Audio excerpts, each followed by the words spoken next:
to our Thursday, December 8th, 2022 meeting of the school committee. We are also having a joint meeting with the select board and appropriations. At this time, I would invite those of you who are here in the studio to rise for the Pledge of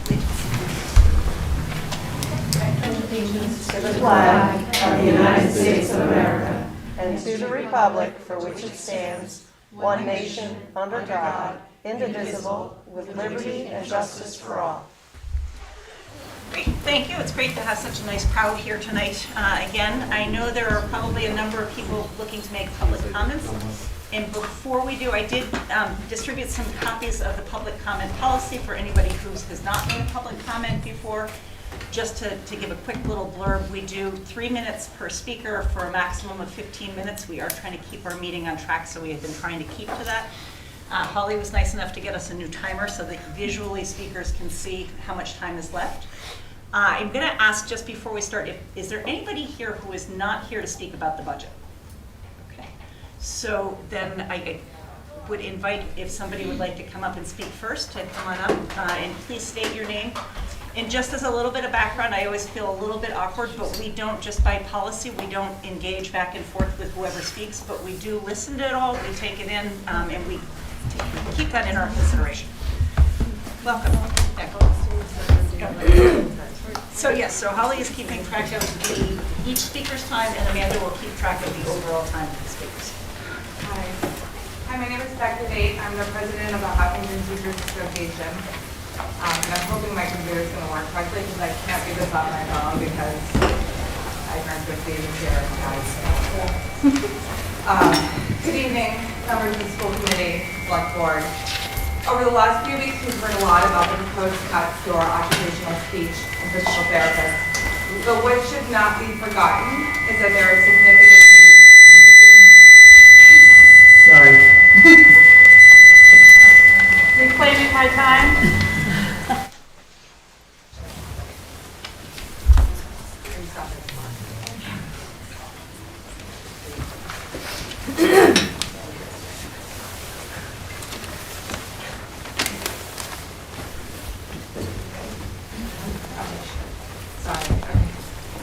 So over the last few weeks, we've heard a lot about the proposed cuts to our occupational speech and physical therapists.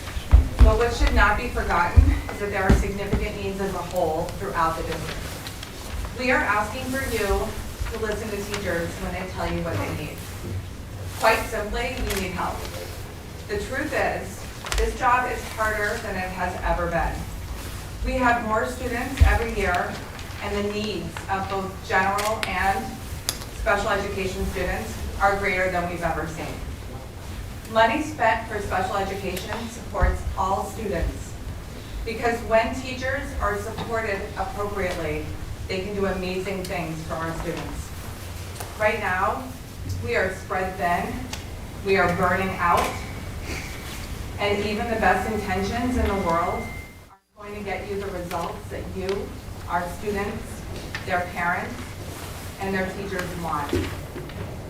I know the budget is tight, but I am imploring you to have an open mind and to listen and to get creative. Help save us from what we know to be a tipping point for the Hopkinton Public Schools. Earlier this week, I shared with the school committee a wish list for each school. It's not everything we want, but it's a start, and it can make a big difference. We are here to work with you, not fight you. We want to be your partners in this process. Thank you.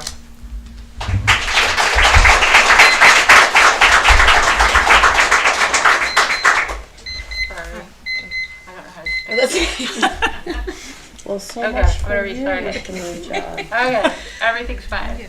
I got you. I know. Hi, my name is Rachel Curls. I'm a resident of Medway, and I'm also a physical therapist in the district. I service Elmwood, Hopkins, the middle school, and the high school. I think it's very clear that the presented data did not align with that of the data of the therapists, and that has been the case since the outset. The therapists should and have always been the most up-to-date source for service numbers, not principals, not computer programs, and yet throughout this process we have not been. Data was asked to be shared on September 28th, October 6th, December 1st, 3rd, and 6th, and these requests have been denied or unanswered. As we analyzed the slides presented last week, we came to realize why administration was potentially not being forthcoming with their data. Simply put, they are proposing a philosophy of economy of scale, doing more with less. The slide that was presented last week is a schedule crafted by administration that takes any number of students and places them into half-hour blocks. This is not derived from evidence-based practices within our professional organizations, and it is not a schedule that any practicing school-based provider should be utilizing if the goal is the best outcome for our students. To date, there are no evidence-based guidelines for grouping, and there likely never will be, because grouping is at the sole discretion of the therapist providing the services. This is what we have been educated and trained to do. We know student profiles, objectives, and how to best meet them, not administration. Ample groupings are happening throughout this district, and we agree they can provide significant benefits for our students. We also agree on the least restrictive environment, but we also believe in providing services that meet the best outcomes for each student. Last week, a question was asked about sustainability. I'm going to tell you that your administrator said this was a sustainable model. As a therapist doing the work in this district, I'm going to tell you it is not. Administrators are not working directly with students. They are not testing students and writing the reports. They are not scheduling and rescheduling students. And from a PT standpoint alone, it doesn't take data to tell you that one PT in this district cannot service 58 students and the 17 evaluations that have happened in 12 weeks over 5 buildings. The reality of this work is that the schedule changes daily. As a .8 PT, I work 4 days. I had 4 IEP meetings this week. I was only able to attend 3 of them. 2 of the 3 meetings lasted over an hour. This impacted 9 sessions. This week alone included travel for me 10 times throughout the district. 4 of the 9 students were made up. The remaining 5 will be made up next week, changing next week's schedule already today. These are the complexities of our schedules that administrators do not understand, and you cannot tell me that if one therapist is doing that it will not impact the quality of the service. So when I hear administrators saying that if it's not going to work, we'll come back around next year and ask for more, I'm going to tell you that's a very scary and expensive prospect, because that's what will happen if these cuts go through. And in that time, you'll have lost therapists who have decades of experience in this district. We know the students, the staff, the buildings, the schedules, the culture. And you will also be trying to figure out how to make up compensatory services for missed sessions. In closing, I want to be clear, the related service providers in this district are not asking for more. We are asking to keep what we have, and we need to do what's right for the students in this district and what will provide them with the best and brightest outcomes.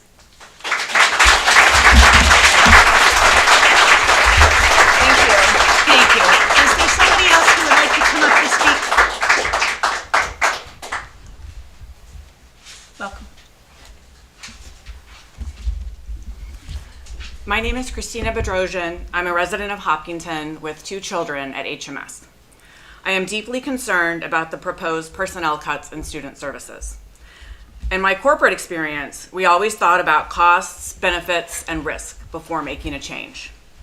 It seems the current proposal takes an unacceptable risk, a risk to our most vulnerable students, for very little benefit. The administration proposes cutting 2.1 FTEs comprised of 0.8 OT, 0.8 PT, and 0.5 SLP for a savings of $168,000 a year. For fiscal year 23, this represents 1.3% of the student services budget and 0.3% of the total district budget. This proposal is fraught with risk. If any of these risks come to pass, the outcome would be, at a minimum, a decrease in the quality of services, and at worst, an inability to meet obligations specified in IEPs. Risk 1, unproven benefits of the new service delivery model. At school committee on December 1st, Dr. Zaleski outlined a new service delivery model, the goal of which was to increase quality and effectiveness of services while simultaneously increasing efficiency. These hypothetical efficiency gains provide the rationale for making the staff reductions, basically doing more with less. However, the assumptions that went into this model are currently being reviewed, and there has been no testing to demonstrate that it is workable and effective in practice. there is a very high risk that the benefits of this new model are overstated. Risk 2, unknown future growth of the student population. As a district, our recent experience with enrollment projections has been that these projections are too low. Moreover, according to DESI data, Hopkinton has experienced even faster growth among students with disabilities. Over the past 5 years, Hopkinton has experienced growth of 18% in enrollment overall, 28% in students with disabilities, and 76% in pre-K and K students with disabilities. So we have experienced the highest growth within the segment that is most likely to contain students with intensive support needs. Even absent the proposed cuts, it is hard to be confident that current staffing would be adequate to meet future needs. Risk 3, impact on morale and retention of remaining teachers and therapists. In recent weeks, we have heard firsthand from teachers and therapists about staff burnout and the high potential for leavers. We have also heard that it is a difficult recruiting environment for OTs, PTs, and SLPs. So if the district cuts these positions, and then any of the risks I've talked about so far materialize, backfilling these roles quickly and with quality professionals is another huge risk. And finally, there is the question of our values. In the superintendent's report as of August 22nd, she described 3 buckets that the administration has prioritized in the district improvement plan. Those are plan for enrollment growth, meet every student's needs, and build a community of respect and collaboration. Let's start filling those buckets now by rejecting the proposed cuts.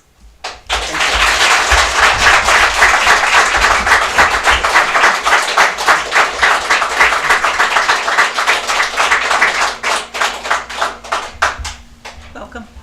Thank you.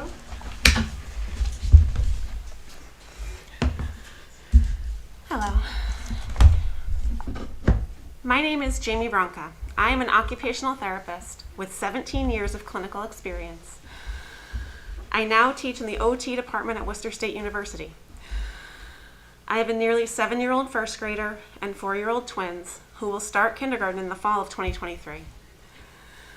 My twins are in daycare at NGCC in town and have been since they are 6 months old.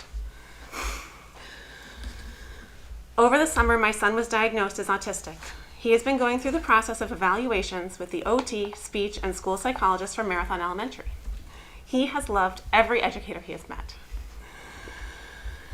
In January of 2022, I started getting calls from daycare that I needed to pick him up from school because of disruptive behaviors. He had meltdowns. It took time to determine why the meltdowns occurred, but the meltdowns resulted in physically pushing his twin brother, then pushing peers, hitting his head into the wall, toppling tables, throwing toys, and other destructive behaviors. His daycare classroom had to be evacuated multiple times for the safety of his classmates. I had to quit my job providing OT in homes in our community because I had to pick him up from school so many times. I couldn't keep canceling treatments I had scheduled with my patients. He does not typically tolerate transitions well. Moving from daycare, where he is now successful in his new classroom, I am terrified that he will regress to these intense meltdowns without the support that he needs. He is over 100% for height and weight. When he is in a meltdown and unable to control himself, his strength is impressive. I picked him up from a classroom with 4 educators in the room alone with him on multiple occasions. We pursued evaluation with a neurodevelopmental peds practice, which is how we identified his diagnosis. He tested ahead academically, but he has significant support needs. He can be successful with appropriate support. We also know how quickly he can clear a room if he doesn't have support. When students are not adequately supported, teachers and helper teachers, as my daughter calls them, and staff are spread too thin to support students with needs, leaving the general education students unattended. As an occupational therapist, I know that direct treatment time is only one piece of the care that goes into individual treatments, evaluations, and reports. Quality care is dependent upon reviewing a child's referral, choosing the appropriate evaluation tools, interpreting those results, and working with every member of that child's team. Reducing prep time, reducing availability of consultation for students not on caseload. This decreases quality of care for individuals receiving services. And, I'm almost done. Okay. For those who may be able to avoid needing services with a few suggestions to support the classroom teachers. Quality documentation and handoffs to other team members support quality care. Thank you. So we have time for one more public comment, if you'd like to come up. And then for those who are not able to make their public comment tonight, I would invite you either we come back next week or to send us an email. We are definitely interested in hearing what everybody has to say. So thank you. Welcome, Jen. Hi, I'm Jen Halliday. I'm the Hopkinton CPAC Chair. The CPAC is the Special Education Parents Advisory Council, and CPAC is charged with identifying systemic challenges, and it appears we have what I would consider a systemic challenge on our hands. I would like to encourage anyone who hasn't yet to follow us on Facebook at No Sped Cuts Hopkinton. You can learn more about what is happening and why the community is so upset. So there's also a petition there I would like everyone to sign. You can also get a yard sign if you like. Every taxpayer in Hopkinton should know about these proposed cuts and the potential future consequences, both financial and ethical. I encourage everyone to take a look. If you aren't on Facebook, email me at cpakhopkinton@gmail.com and I will forward you the petition. See you next week. Thank you. So thank you to everybody who made a public comment tonight. I appreciate everybody coming out. I know it's late for those who have other things to do after a long day, but we do appreciate hearing from you. Just in terms of our budget process, we do have our appropriations committee and select board chairs, as well as our town collaborators here to discuss the overall budget.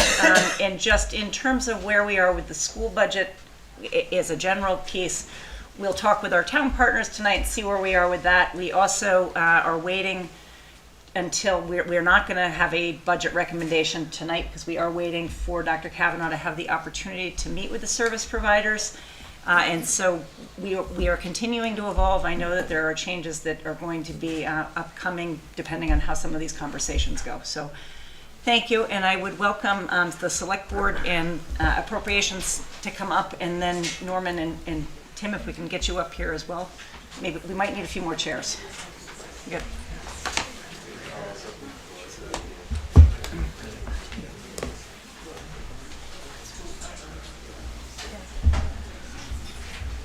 All right, so I am guessing you guys need to open your meeting probably still. We do, and is the Zoom open for Irfan and Shaidu? Okay. It is, yeah. And are they both?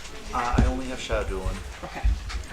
He was flying to Miami today, so it's possible he's delayed. Irfan? Hello, Shaidu. Irfan, yeah.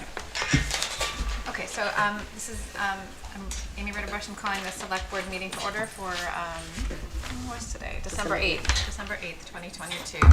And we, two of our members may be participating remotely, so we just want to make sure that they can hear us. So, Shaidu, you can hear us? Just in terms of our budget process, we do have our 2022. And we, two of our members may be participating remotely, so just want to make sure that they can hear us. Shaidu. So can Shaidu hear us? Hello, Amy, I can hear you. Okay, we can hear you. Perfect. Okay, so then I think you're ready. Hello? Yeah, Yes. we can hear you, Shadu. Oh, okay, thank you. Okay, and appropriations probably also needs to open your. You just did? Form. Yep. Okay. Okay, all right, that's great. So I will turn it over to you, Dr. Kavanaugh. All right, well, I want to thank our town partners for being here with us tonight. This is our first of many, I'm sure, presentations of the FY24 budget. As Mrs. Kavanaugh just said, typically we would be looking at this tonight as a recommendation, but there are some meetings that Dr. Zaleski and I are still planning to have with the service providers that you just heard from tonight. And so that will be happening on Monday, December 19th, Tuesday the 20th, and Wednesday the 21st. We'll have an opportunity to sit with them and look at each of their individual schedules. So as we always do, when we started the budget process, which seems like a very long time ago now, back in September. Our budgetary goals were to approach all of our FY24 budgeting, stressing fiscal responsibility to the community, maintaining Hopkinton's exceptional educational and extracurricular programs, offering curriculum and instruction that meets the needs of all learners, and as Mr. Lebrad is wont to say, all means all, including academic, behavioral, mental health, and special education and social emotional needs, and accommodating enrollment growth and supporting the school improvement plans. We talk all the time about this, but we incorporate it in every one of our budget presentations. It's no surprise that the town, to any of us, that the town of Hopkinton is the fastest growing community in the Commonwealth. So the budget that we built this year is built on the projections of Dr. Arthur Wagman, who was the first demographer we used. If we take a look at that, FY24 budget was based on 4,160 students, which was his prediction. As of today, we have 4,181. So we are 21 students over where Dr. Wagman predicted we would be. I know that a lot of people are saying, well, why do we always come in above? Why are we always above where they're predicting? But to be honest with you, that this is about the closest we've been in a very, very long time. 5 years ago, when we were using NESDEC and we started to see those spikes, and we were using only cohort survival models, it clearly was not working. So we're much closer now using this demographer. I will let. Is the slideshow in the packet? Or what page? Oh, it's just easier for me to see on the screen. Do you mind sharing? She can share it with you right now, then to be able to see it.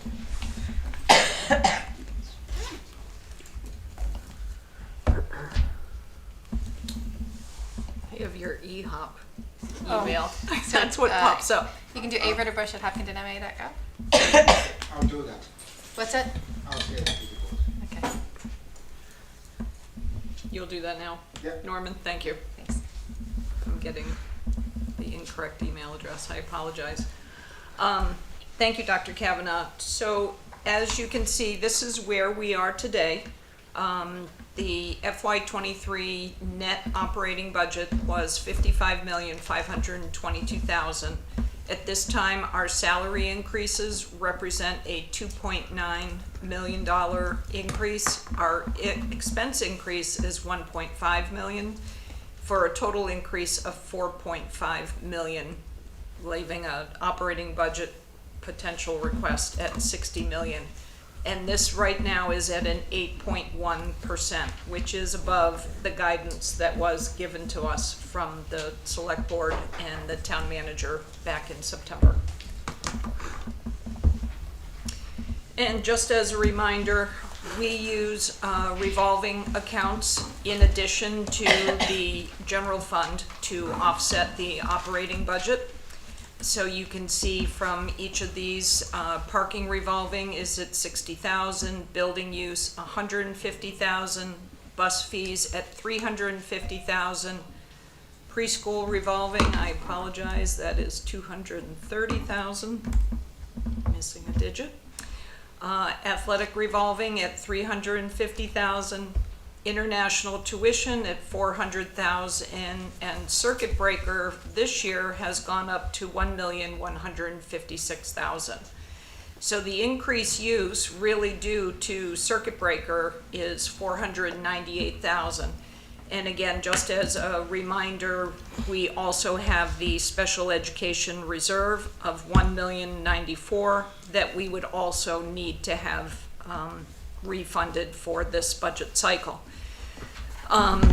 So as you can see, the increase in circuit breaker is a reflection of the increase in the out-of-district tuitions that were part of the FY22 budget that we get funded in FY23. So it's always a year behind in terms of our reimbursement. The difficulty with this budget, and you'll see in slides later on, is the Operational Services Division, OSD, has granted a 14% increase to schools that we are sending our students to. So that increase in circuit breaker use has been completely eaten up by that 14% rate increase that we'll talk about later. So again, looking at the operating budget, you have what we are requesting from the general fund in '24 of 60 million. In addition to that are the revolving offsets that we just talked about, the special education reserve, resulting in the gross operating budget for '24 of 63,825,000.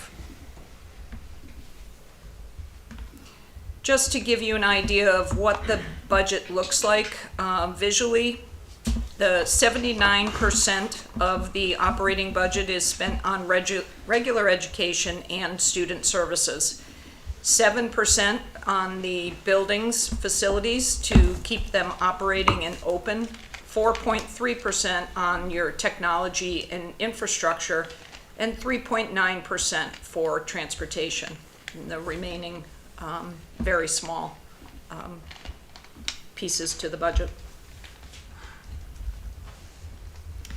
And as we always say, schools, municipalities are service industries, so 80% of the operating budget is spent on salaries.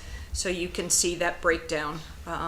When you want to make a change within an operating budget, typically you are impacting salary.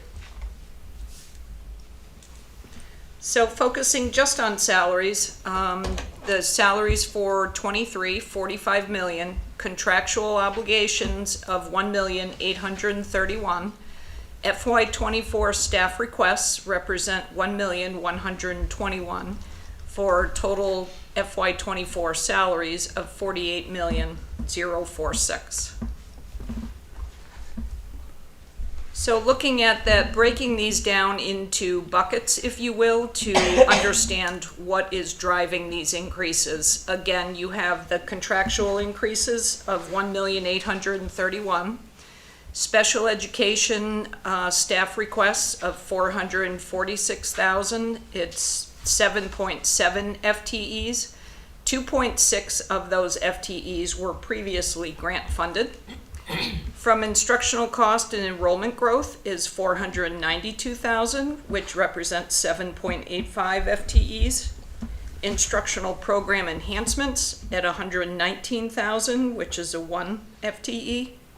And support at 63,000, which is 1.4 FTE. And again, 0.4 of that request was previously grant funded. Digging deeper, student services, 7.7 FTEs. That is 1.4 of teaching, 3.9 for paraprofessionals, 3.0 for directors for curriculum and instruction, 0.1 nursing, 0.6 FTE social worker, 0.8 admin assistant, and a 2.1 related service reduction. Instructional cost enrollment growth, Marathon 2.3 FTEs, Hopkins 3.35 FTEs, middle school 1 and high school 1.2, all FTEs in teaching. Instructional program enhancements, middle school and high school request is for a 1.0 media specialist, offset with a middle school 1.0 library para reduction. And admin support, middle school a 1.0 10-month guidance admin assistant, a high school 1.0 12-month guidance admin assistant, high school a 1.0 10-month guidance admin assistant reduction, facilities 1.0 custodian, technology a 1.0 website manager reduction. So as we always do, when we present our budget to you and we are reducing things or asking for things, we like to explain why that's happening. And I know that you've seen this slide before. I'll go through it very quickly. But I also want to let you know that we are meeting, and I've said this before, with the service providers. So while these numbers exist here today, we could be coming back to you in a couple of weeks with revised numbers. So right now, the reason that we've made that reduction of 2.1 FTEs is that the FY23 budget funds 122.85 hours of OT services. And as of November 1st, what we were looking at was the providers delivering direct services in the amount of 80.25 hours. In PT, the budget was funding 58.5, and the service providers were delivering 29 hours. In speech, the budget was funding 224.5 hours, and the providers were providing 186.2 hours. So in terms of how that plays out in FTEs with the district, if we look at that 42.6 hour differential, that's a difference of 1.31 FTEs. 29.5 hours is a differential of 0.91 FTEs, and 38.3 hours is a differential of 1.18 FTEs. So if we look at the 0.8 cut from OT, even with the 0.8 reduction, there's still a half person worth of wiggle room according to the district's calculations. In terms of PT, if you removed 0.8 FTE, you'd still have 0.11 FTEs of wiggle room. And if you reduced speech by 0.5 FTE, there would still be wiggle room in the amount of 0.6 FTE. If you add those positions, that's about 3.39 FTEs. The total for that is 271,000. We approached it conservatively and said, let's look at 2.1 FTEs. So the savings, as you heard tonight earlier, is about 168,000. And again, this number is tentative. We will be coming back with more accurate numbers. So you're probably also wondering why we are adding the administrative positions. And as we were thinking about those administrative positions, and I know that there's this, what we think is a false narrative out there, that we are using service provider salaries to pay for these positions. That is not true. We started to look at the service providers' schedules early in March, truthfully, but it was over a year ago that we had started to take a look at our need to have someone come in and to help us look at our special education programming. Because what we are seeing is that our students on IEPs are not keeping pace with their peers who are not on IEPs, and they're not keeping pace with their peers in like districts. So what you see on the screen right now is grade 3 math. In terms of all of our students, 17% of them are exceeding the standard, and 53% are meeting the standard. So 70% of those kids are meeting the benchmark. Those are all of our children. 30% are not. So if we drill down and try to think about who is not meeting that benchmark, we can look at grade 3 math, and if we take a look at students with disabilities, only 20% of the kids who are identified with being students with disabilities are actually meeting the standard. 80% of them are not. And so this is the kind of data that we're looking at, and I don't want you to think that it's just grade 3, and I don't want you to think that I'm finding fault with the special educators, the general educators, the paraprofessionals, the building principals, because the reason we are suggesting these administrative positions is to have someone who is boots on the ground in those classrooms to really analyze what does the curriculum look like. Are we asking our special education students to access the actual state frameworks, or have we modified or made accommodations to that curriculum in ways that are not conducive to our kids operating at very high performing levels? Is the instruction in some way flawed? Is there an attitude that says they're just special education students, they can't do it? Did they not get a great start at the marathon school, and this is why we're seeing what we're seeing in Elmwood? We don't know the answers to those questions. These are all what ifs, we don't know. And this is why we need somebody who is specially trained in special education to take a look analytically at what's happening, at least K to 5 and then 6 to 12 in special education. And so if I look at grade 4 ELA, if I look at our students with disabilities, what we can see is that 75% of our kids who don't have disabilities or who are not identified as disabilities are meeting and exceeding the standards. Only 17% of the kids in grade 4 in ELA who have some diagnosis or an IEP are meeting the standard in ELA. We can do the same thing in grade 5. Again, the number is 17% of the kids are meeting benchmark in ELA. In grade 6 in ELA, 14% of those kids are meeting benchmark. And in grade 7, I did something interesting for you. In grade 7, we can look at our students with disabilities and say 15% of those kids are meeting the benchmark in math. But I want you to focus over on the far right column, which says SGP, which is the student growth percentile. Student growth percentile does not compare these kids to the kids who are just like them in Hopkinton. Rather, it compares them to kids who are just like them across the entire Commonwealth of Massachusetts. So you have an MCAS cohort group. So if in a single year I scored a 495 and so did Jeff, and then I get a 500 and so did Jeff, then I get a 520 and so did Jeff, then I get a 525 and so did Jeff, we would belong to the same MCAS cohort group. I could be living in Spencer, Massachusetts, he could be living in Cohasset, Massachusetts, right? But we would belong as MCAS peers. So what those numbers on the right-hand side do is they compare our students to kids all over the Commonwealth, and they say, where did our students on average land in terms of growth percentile? And those scores are darned good. If we look at them on a comparative level across the state, all of our students ranked in the 68th percentile for growth in grade 7 mathematics. Among students with disabilities, even though only 15% of them are meeting expectations, their growth was in the 60th percentile. For L's, 68th percentile. For low income, 49th percentile. For high needs, which is a combination of students with disabilities, L's and low income, the 62nd percentile. Those are actually very good scores. And so we'll talk about that in just a moment. We can look at grade 8. Grade 8 had what I would call a pretty banner year. 42% of the kids were meeting expectations in grade 8 ELA. That's a good score. So then we say, well, let's try to reconcile. What does that mean if our growth is so high? There are districts that we typically compare ourselves to. We like to think about ourselves in the context of the W towns. We like to think ourselves up against Westwood, Wayland, Weston, Winchester, Westboro. Those are the people with whom we like to think that we are keeping company. So if I took all of our students, and that includes kids with IEPs, kids who are English learners, that's the numbers that you see on the left-hand side.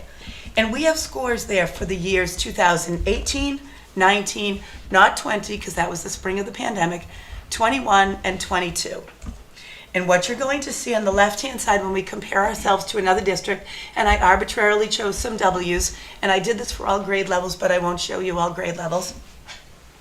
You can see Hopkinton compared to our counterparts just down 135 in Westboro. All of our students, every single one of them.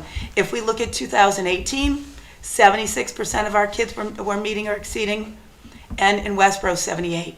The following year, in 2019, 84% of our kids, 83% of theirs.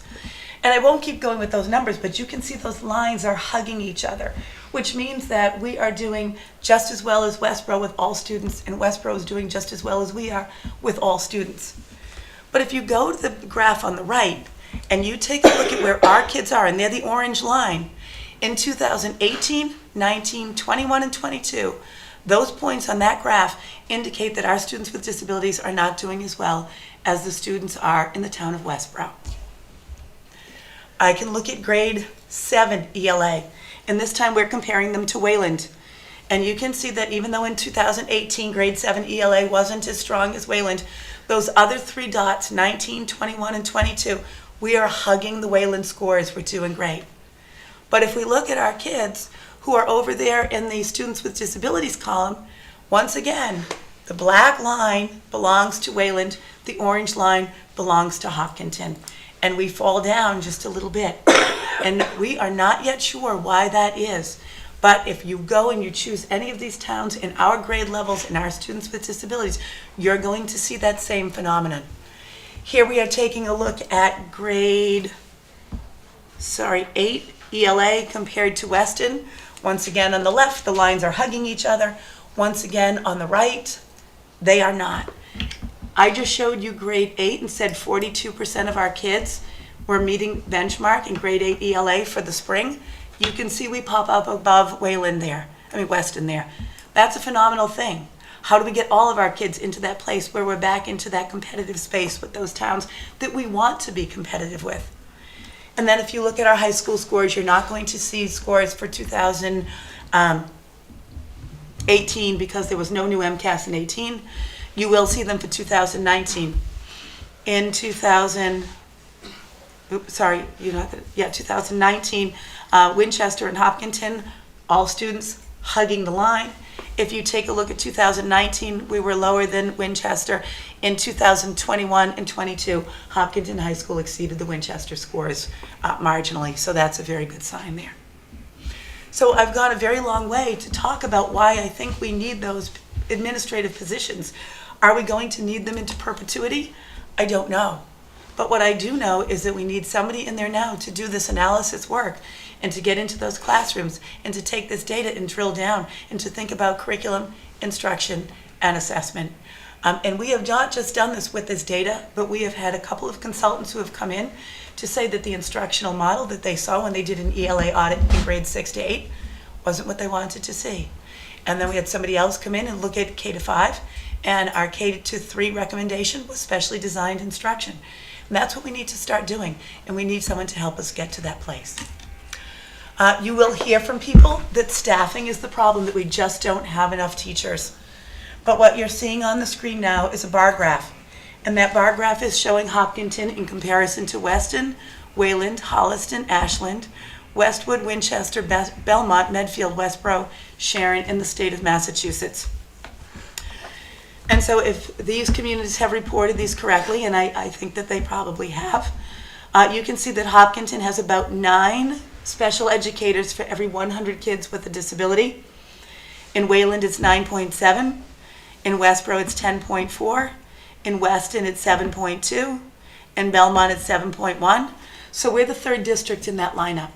So it's really hard for me to imagine that if our special educators on average have a caseload of 11, and over in Westboro it's about 9.7, and in Wayland it's 10, we're not far off the mark there in terms of our staffing. And if you look at our paraprofessional staffing, we're 3rd there as well, behind Holliston and Wayland. Our staffing, we are always in the top 3 in these analyses, and these come from DESI radar data. They're not something that, the district is kind of cooking up in the basement. So if it's not staffing, what is it? And I want to go on record that all of our teachers who are here tonight are super hardworking people. I would never say that they are not hardworking people. But I am wondering about our schedules. I'm wondering about service delivery. I sincerely wonder if we are not working, if we could not be working smarter as opposed to harder, because they are already working super hard. When the HTA president tells you that she is stretched thin, she's not fibbing to you. She is. But there is a fundamental flaw here that we need to figure out.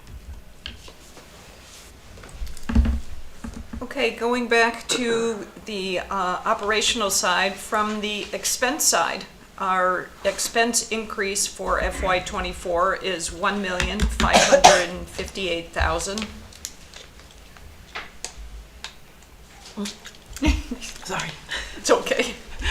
So when, again, looking at the expenses in disaggregated into a pie chart, you can see that 30.5% of our expenses represent student services, which is either contractual and or legally required. 18.4% is with facilities to keep the buildings open and operational. 19.6% for transportation. 13.5% keeps all the tech running in the building for student and teachers and devices, and that leaves very little for discretionary expenses. Looking at these in those buckets, contractual inflation and current services, $719,321.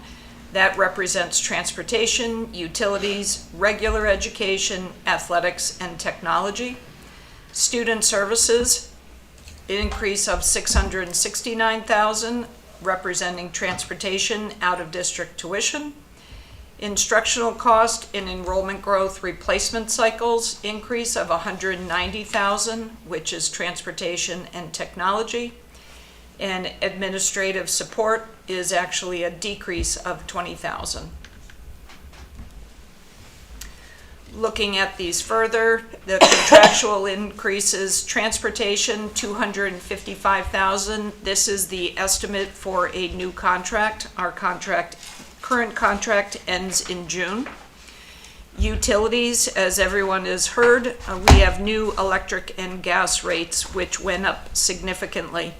And these have been offset by the estimated solar savings of $102,000, and those are the rooftop installations. So our utilities increase was $284,000. Athletics is an increase of $63,000, and again, that's a transportation estimate. And pool rental, which is new for the budget because we lost the ability to rent use the Keefe Tech pool, which was free of charge. Miscellaneous others is an increase of regular education at $72,000, technology at $36,000 for $115,000.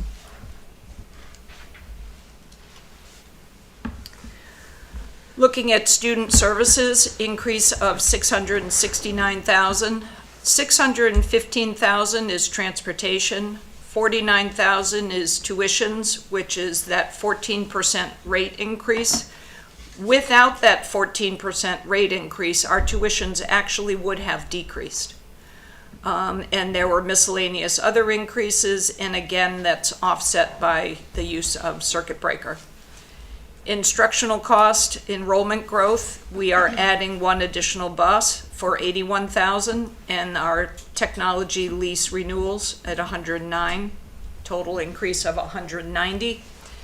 And the administrative support facilities actually reduced their extraordinary maintenance by $20,700. So again, of note really is that increase, that out-of-district tuition that was granted by the OSD of 14%, and that is across the state, and almost every school is reeling with this rate increase that has been granted. So going back to consolidating those requests, again, the contractual inflation in current services is $2,551,000. This is adding both the salary and the expenses together. Special education of $1,116,000 at 7.7 FTEs. Instructional cost enrollment growth increase of $682,000 at 7.85 FTEs. Program enhancements at $119,000, which is 1 FTE. Admin support facility enhancements, $42,000, 1.4 FTEs. So the subtotal for salary and expense is $4.5 million for a total budget request of $60,034,000. Looking at these from a percentage request, the contractual inflation represents 4.6%. Special education, 2.1%, instructional cost enrollment growth at 1.2%, program enhancements at 0.2%, and admin support at 0.1%. And this slide, I apologize, was not updated. I was making changes last night at 5 o'clock, so what is up there says $60,082,000, but it is actually $60,083,000. And again, the special education reserve would need to be refunded as well. So before we go to the capital plan, I do just want to comment on the 8.1% increase. And I know that the budget message was 5.1 as an increase. And we're now at 8.1. And I know that that absolutely presents a hardship for the community. Those of us who were in this room at 8 o'clock this morning with the Chamber of Commerce, we had the good fortune to hear Mr. Kamalo and Mr. O'Leary present to us the town budget. And at that time, they were talking about a $1 million gap that they were going to need to close. After looking at this budget tonight, I'm sure that the two of them are thinking that's much bigger than $1 million gap that this whole community needs to figure out how to close. And so I just want to put that out there, that the school department is aware of that. And we did meet with Mr. Kamala and Mr. O'Leary after that, the early morning meeting today, so we met around noontime, to have this same conversation about where this community is with money, and we're sensitive to that. So I just want to say that, you know, there's been a lot of talk about how, you know, we think about kids as numbers, and we haven't really thought hard about, you know, what kinds of things impact children. But I hope that you know that when we talk about all means all, we do mean all means all, which is why we're showing you the numbers and the breakdown in performance data that we're showing you tonight. Because it couldn't be more important to me for every child in this district to have the highest level of opportunity. And so that's why you see an 8.1 on the screen. Okay, so keeping in mind that the school department request is not just for an operational budget, I just wanted to review quickly a few things on the capital plan. What we have engaged right now is really looking at our enrollment history and the district-wide planning. So we have engaged the designer that is working on the Elmwood School to look at holistically the district, so we can get our arms really around our capital plan in terms of capacity and end-of-life replacement. So you can see from the enrollment projections, our actual enrollment in 2009-10 was 3,453.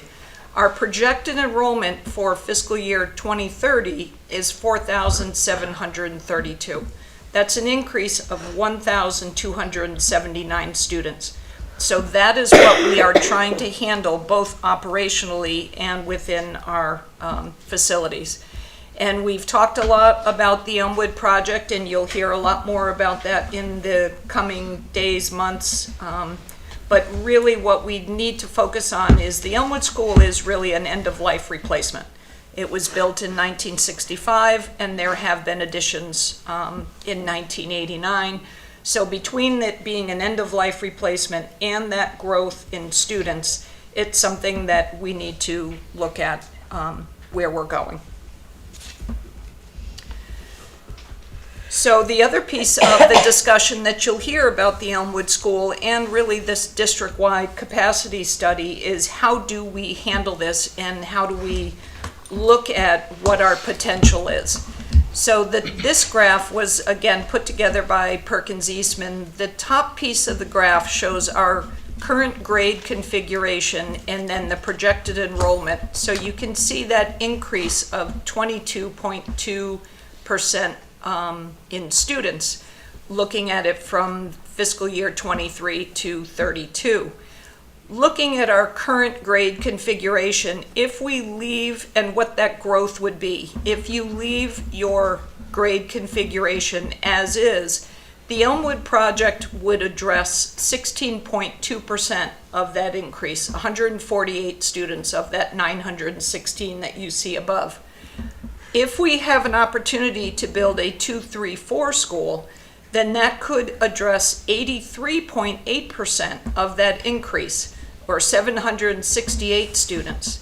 So you can see that leaves potential of relief in your other buildings, but it also shares that cost. So the 83.8% of that increase could also be shared with the MSBA, as opposed to a 16% being shared with the MSBA. So taking that one step further, when you look at our buildings, and this is in draft form, this is what we will talk about more as we get the results of our district capacity study. The top is our projected space needs, but leaving your grade configurations as they are. The bottom represents potential of changing Elmwood to a 2-3-4 school. You can see with the Hopkins School, either way, there is additional square footage that is needed. But what is more important, when you look at the middle school and the high school, you can see that the middle school going to a 7-8, you start to have a deficit of square footage that you could now share with the high school. So you have an opportunity to share assets, and again, absorbing some of that growth, while reducing the potential for trying to fit students within those buildings. But again, either way, the Hopkins School will need additions. And so that leads us into the capital plan. And again, this is the focus just for FY24. This is what would be requested for the May town meeting. There is a vehicle replacement. The first piece are the end-of-life replacement cycles. One of the vehicles for $70,000, technology district-wide of $75,000, HVAC replacement and controls at $157,000, HVAC district-wide at $1.2 million, and the Loop Road paving and sidewalks at $1.5 million. Looking at efficiency or deficiency testing, we have an HVAC point-to-point testing for $98,000.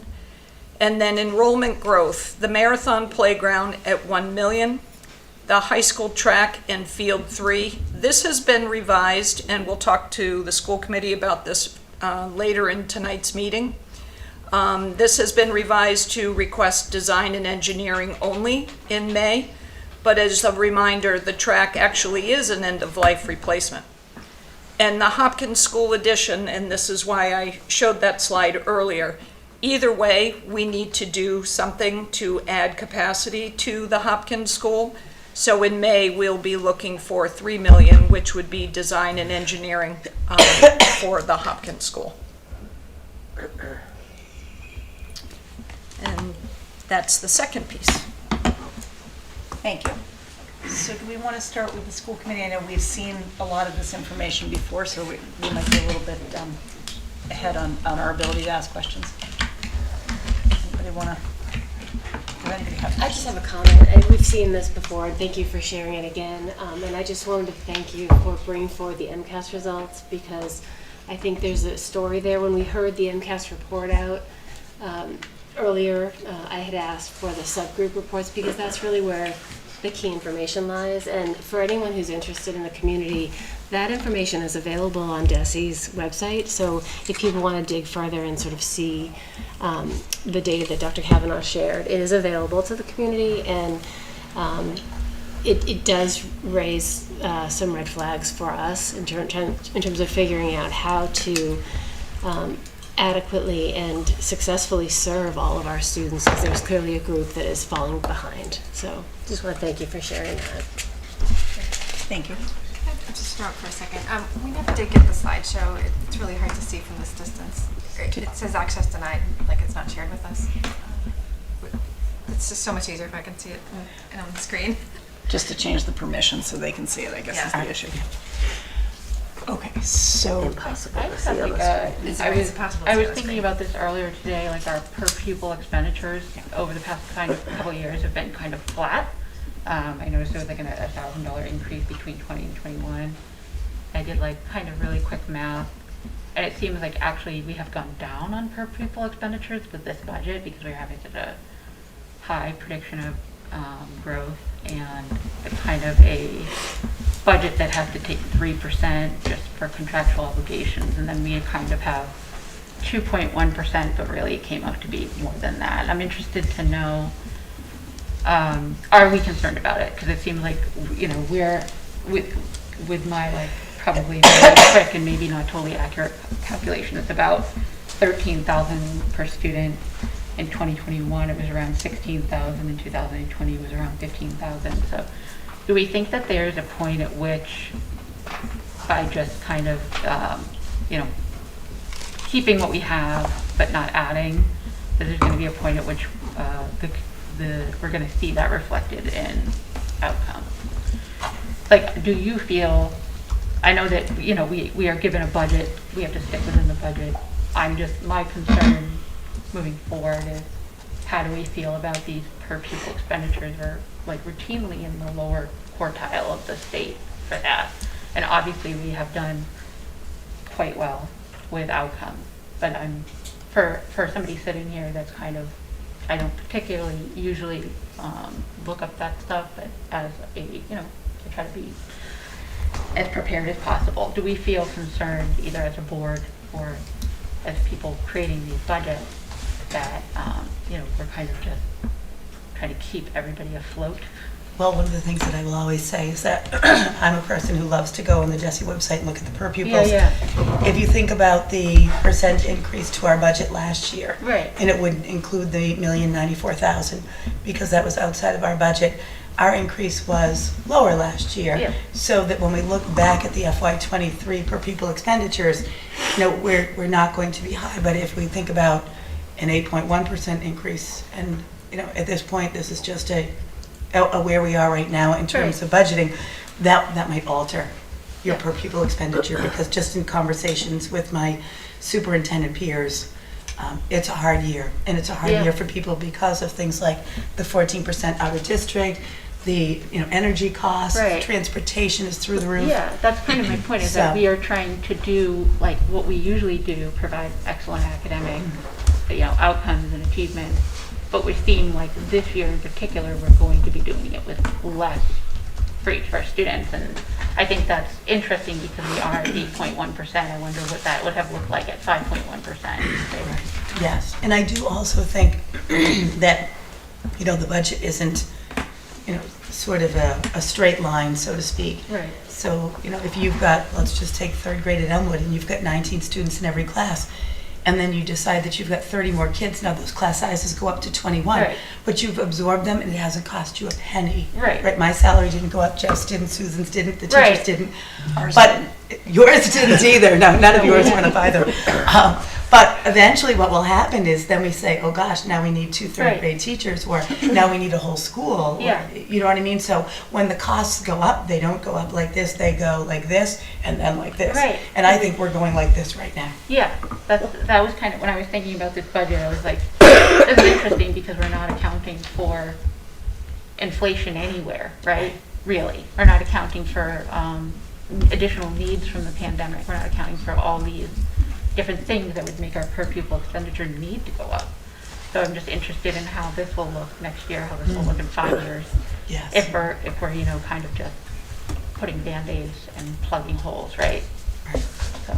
And I will say that, interestingly, if you go back to the slide that Mrs. Rothermick showed you, where you could combine the size, make better use of the vacated space in the middle school, for example, by filling in some high school kids and somehow connecting those two physical plants. But as you can see, if you looked at that sort of top row there, we added 4 classrooms to Marathon, 4 classrooms to Elmwood, 4 classrooms to Hopkins, 6 classrooms to the high school. And it got us to a place where we are right now at equilibrium. Yeah. Like if the as-built is for 1,200, we've got 1,217 kids in the building. But we know that that is going to change, so that equilibrium is going to have to change again. We're going to have to. So I don't know that we've been sort of patching holes, but we've been really cautious, I think, about spending money on construction to meet the needs of the enrollment. But I think now, because we've actually seen that the enrollment is very real, it hasn't waned as some predicted it might. Yeah. Right. So yes, I agree with you, Holly. I think I'm going a long way to say I'm agreeing with you. Thank you. I was trying to say it in the most direct way possible, but my brain wasn't allowing me to do that. So I'm happy that I think I was understood. But I feel like we're trying to do the same with a bit less, and I feel like there's a point at which that's gonna just where it doesn't not work. Yes. So your inflation comment is one of the things that I wanted to mention, because I think it's not just the schools, it's certainly across the entire community. And the only places really that we have no choice but to track with inflation are transportation and utilities, because those things are going to go up and there's nothing we can do about it. Our teachers' salaries are contractual. The numbers are going up because we're adding teachers, but the teachers are only making 2.5% more. They're not really getting a giant raise. So I think that that's important to keep in mind. I mean, if we're talking about a $60 million budget and $48 million of that is just salary, we're operating on $12 million, and that includes $1 million in transportation costs for special education and general education transportation. And the numbers for utilities, I can't remember what they were, but they're astronomical. So I think I think I can see how across the board, no matter what department you talk to, they're going to have the same issues. I'm sure DPW, gas, and the cost of all of the equipment is going up. Certainly for fire and police, I can imagine that's going up, and for just utilities in every other building in the town. It's all going up. So I think, we're in a tough spot, and I appreciate the emphasis on data, because I know, right? But I'm going to say it again, we need to make sure that we don't get caught up on only the quantitative data, and that we hear the story. The numbers can't talk. The numbers can try to tell a story, but they can't talk. So we need to hear what's happening from an operational standpoint to make sure that the decisions that we make that are based, our number decisions, are based on the whole story and not just the data. I appreciate MCAS data, but I don't think they tell the whole story. No. Not even close. I don't. And I think, we need something to base our decisions on, but if it's an incomplete something, then I think that we're going to do a disservice to the folks who we're supposed to be here for. So, 8% is 8% right now, and it's not great when the budget message was less, but, where are we going to go from here? Where is everybody going to go from here, right? Yeah. Yeah, you can't spend the same amount. Right, exactly. If inflation is 14%, then we're going to be stuck. We're still negative. And everyone will be stuck. We're still negative. Right. Can I ask a question? So actually, but we got to stick with what the appropriations and the select board to go through the thing. So in terms of what you all presented is not news because we've been following this all along. I share a lot of the concerns of my colleagues. I share the concerns of, as a taxpayer and a resident of town, it's not an easy solution, but I also look at things like the MCAS data and look at kind of wanting to make sure that at this moment in time, in spite of the tremendous growth we're having, that we're continuing to be able to fund and meet the needs of the kids that are here right now in front of us. I don't get as worried about the actual number of the per pupil expenditure. And in some ways, I think, wow, we're getting a great bang for our buck relative to our neighbors. But I do worry when I think about, is that number actually able to capture the needs of our students? And that is a concern that I have in kind of trying to figure all this out with our town partners of kind of what can we do? I know that you have reached out to the state to see if the state would offer any relief on those out-of-district special education tuitions, and to make sure that our legislators are aware of the problem this is the 14% creates in a budget in a town like Hopkinton, and in really every town in our district, and probably the entire Commonwealth.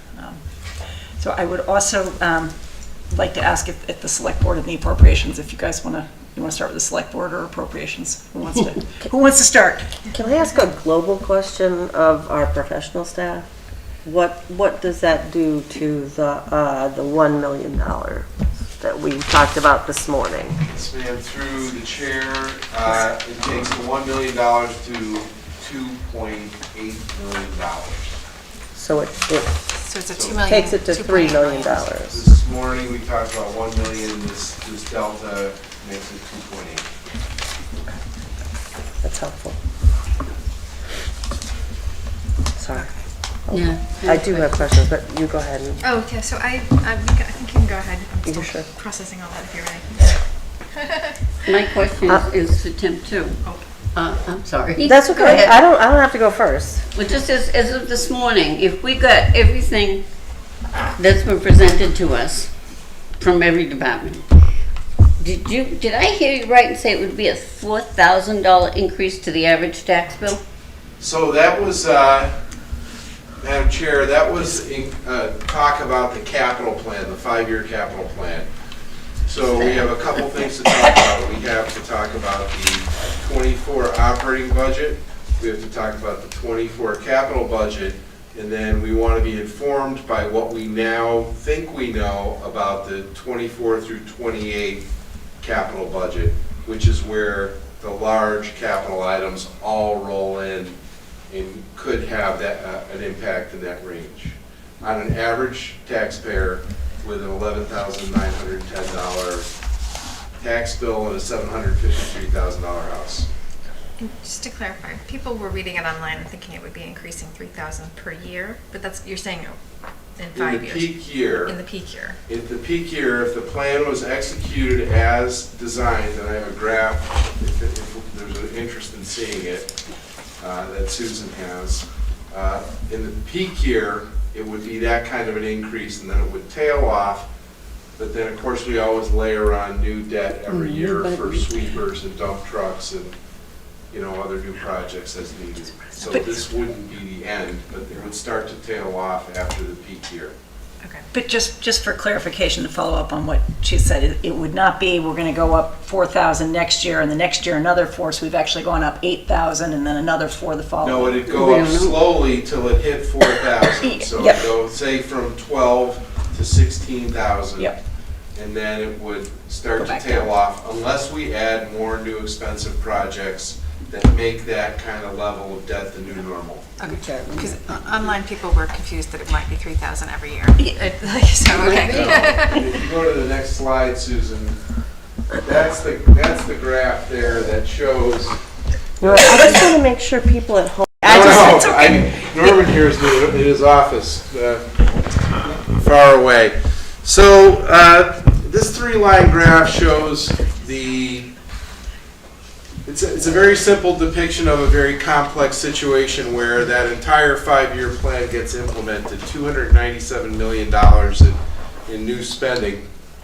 And part of the problem with that is when you take out a mortgage on your house, you take out a $500,000 mortgage, you have $500,000 in debt. But in municipal finance, when you borrow $300 million, you also have to book the interest that you will owe over the life of that debt on the day you take it out. So the day you borrow $300 million, you have $400 million in debt. So the bottom line shows our very nice position today, the blue line that slopes downward, where we have $73 million in debt currently that's going to be paid off slowly.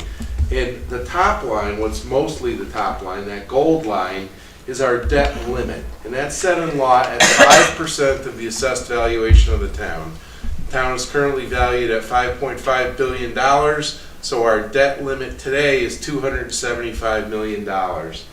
In that line, we assume that valuation will go up by 5% a year through a combination of growth and appreciation. So that may be optimistic, it may be pessimistic. I didn't want to put a line that was too stingy and say 2% or 3%. 5% is maybe a reasonable number for us. The red line would be this new debt if executed according to the 5-year plan assembled between the schools and the other departments. Problem number 1 is that little point where the red peak goes above the yellow line, and that would be undoable because we legally can't do that. So we would be working on a couple things. First, we'd hope to have lower interest rates, which would make the whole red line lower. You know, this red line is based on an estimated 3% interest rate. If we get back to where we can borrow at 1.8%, that would help that line. That would drop that red line. If interest rates stay up or go up, that red line goes up. Then what we would have to think about is if the valuation doesn't appreciate more rapidly and the yellow line doesn't get an improving slope, we'd have to do something to bring that red peak down below, and that would mean deferring some of the projects so we could stay below that line. Now, you can see how far the blue line is below the yellow line. That's why we have a AAA bond rating, because we're only using $4,000 of credit on our $25,000 credit card. This other plan has us using all $25,000 on our $25,000 and those people pay a higher rate, and that's the boat that we would find ourselves in. So the first trick would be a lot of work to look at timing, scheduling, maybe sequential borrowing to try to get that peak below the gold line, but even with all that, I mean, people are going to pay for the area under the line. And that peak of that line is where the person with a $12,000 tax bill would pay an extra $4,000 to support that. Mr. O'Leary, could you just say, I can't read the year. What year would that peak occur? Are you projecting? I think I want to say it's 27 or 28. 27 or 28. What's the gap in between the x-axis there? What's the gap? like in year gap? Is that 10 years, the span I between think each? those are they 5 years. 5 years, okay. 5 year gaps? This is 24, and this is 29. 29. Okay. And then, of course, the DPW director's gonna come in and need dump trucks, and more will be layered on. So that line, it's on page 28 of last year's appropriation report, a similar graph without this new information. I'm not sure we bothered to put the debt limit in on that graph because we were so far below it. But the similar graph from last year, before all this bow wave of capital really came in, the Elmwood was in it, but not many of the other projects. So, yeah, that's the big long-term challenge in that slide before that. And there they are. So we have $300 million in requests that have showed up. 272 of them are from the schools, 92%. You can see the items in purple are the ones that the schools have asked for out of CPC. If CPC is able to fund those and does fund those would drop off the list. That'll help a little bit, but that's 6 million out of 300 million. So it's not, thanks, thank you. I wrote the graph, I should remember.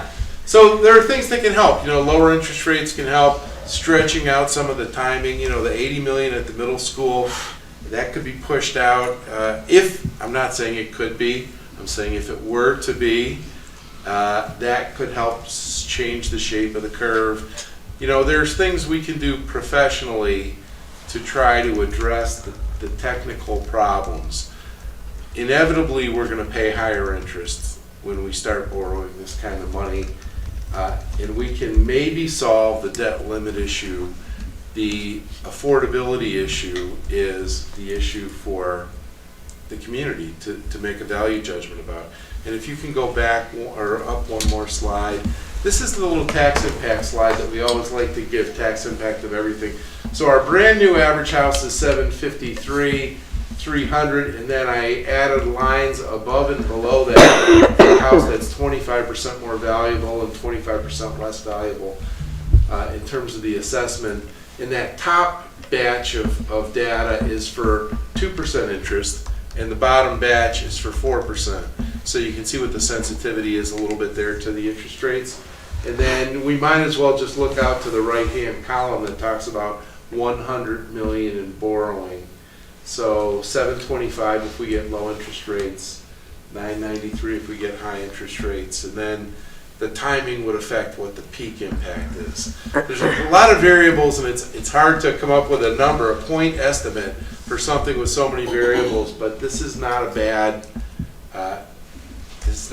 sense of scale of this challenge. And again, to clarify, this is for capital. So keeping capital and operating separate, I think, is important as we're talking about these things. Okay, and the $2.8 million shortage at the moment is just operating. Is operating, Correct, that's yes. correct. Okay. And we could not do something like that without an override, is that correct? So we have faced budget challenges in the realm of 2.8 million before, and Mr. Kamalo is working on the budget with support from many people, and we are not prepared to say today what the resolution of that $2.8 million problem is going to be. Yeah, I think we all appreciate you guys continue to look at it, and things may come in lower cost than you thought, or there might be things that can be put off. The new governor may come in and say my top priority is funding for municipalities, and I'm going to increase local aid substantially. That'd be nice. I mean, things like that could happen. Yep. So we're watching all of those factors very closely. And then, of course, the borrowing doesn't affect the operating budget, because obviously all these projects would have to be excluded debt, or we'd have to have substantial staff layoffs. Even with overrides, we couldn't do it. These would have to be excluded debt for these big projects that would have to go to plebiscites and be approved, and then we can do that legally because that's outside the 2.5 limits. Then we run into the debt limit issue. So Right, it's so a I want to make sure we get multi-constraint. our questions answered too. So let's, do you have more questions? I have a lot of questions. Okay. By the way, thank you, Tim. And I got the short course earlier. Tim gave me my personal tutorial last week, which I appreciate. All these slides are available to the public on the website, yes? Josh has made them available today. Okay, all right, I just want to make sure that whatever we're looking at, I can go back and look at, but also the public can. I have quite a few questions, and I absolutely appreciate the operational budget is different from the capital budget. I have enormous concerns about both, and also the ways that they impact each other. So if we project ourselves out and we add that mountain of debt, in 3 years we can't have a conversation about a $3 million different struggle with the operation budget, because we won't have any wiggle room. We won't have any room to move. So I implore this collected group of really smart, dedicated, invested people to start thinking about the ways that we are absolutely going to look at it differently. The other thing is that $300 million ask is going to be bigger in the next 5 years, right? No one believes it's going to stay the same. So we have to think about it differently, right? We have to think about it differently. I'm not so worried about Tim's management of that little peak up there. We'll figure that out. I'm more worried about what's underneath the tip of that iceberg that we won't be able to work with as we go forward as a town. So we all have to think about this differently so we don't choke the life out of our own financial future, but also all the rest of the departments.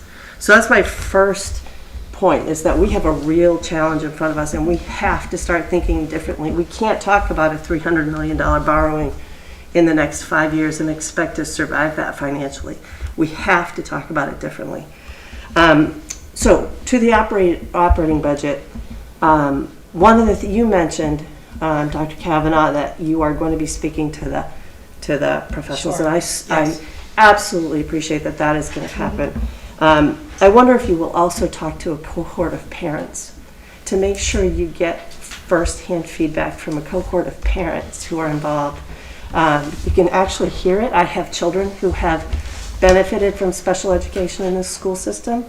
One of them, here I am outing her on TV, I hope she doesn't mind, is a third-year law student at BU Law on a full scholarship that is her doing, and her MCAS scores sucked.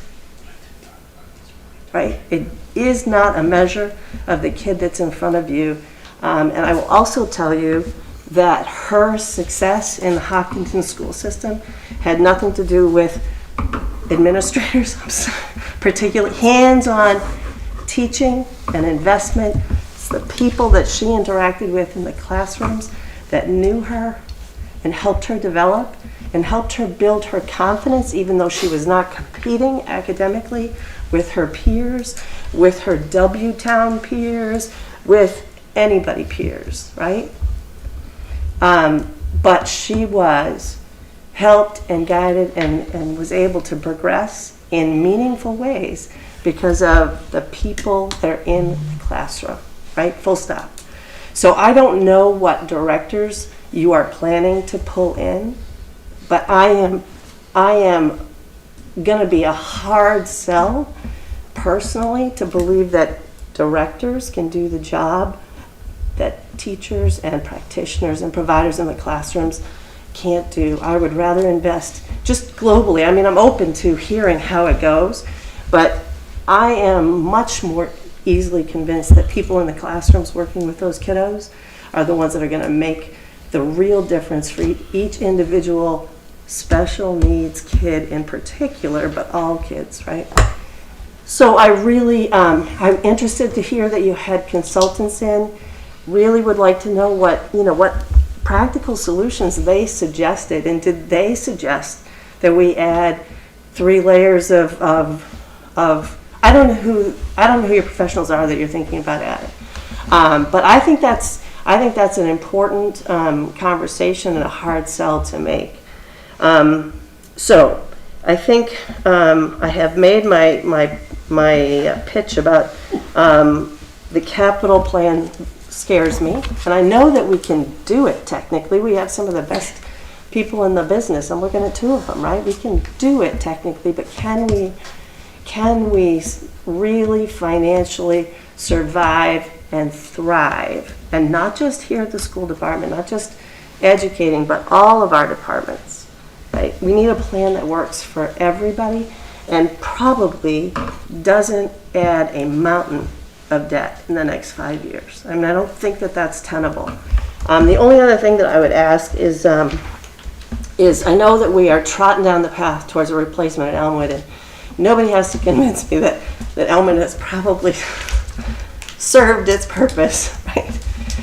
But if we are looking at this kind of solution, I think we have to think about the school project that comes next, making sure that it actually solves our capacity problems for a period of time.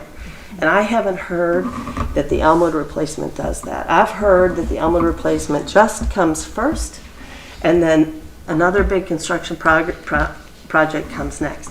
We are processing Marathon.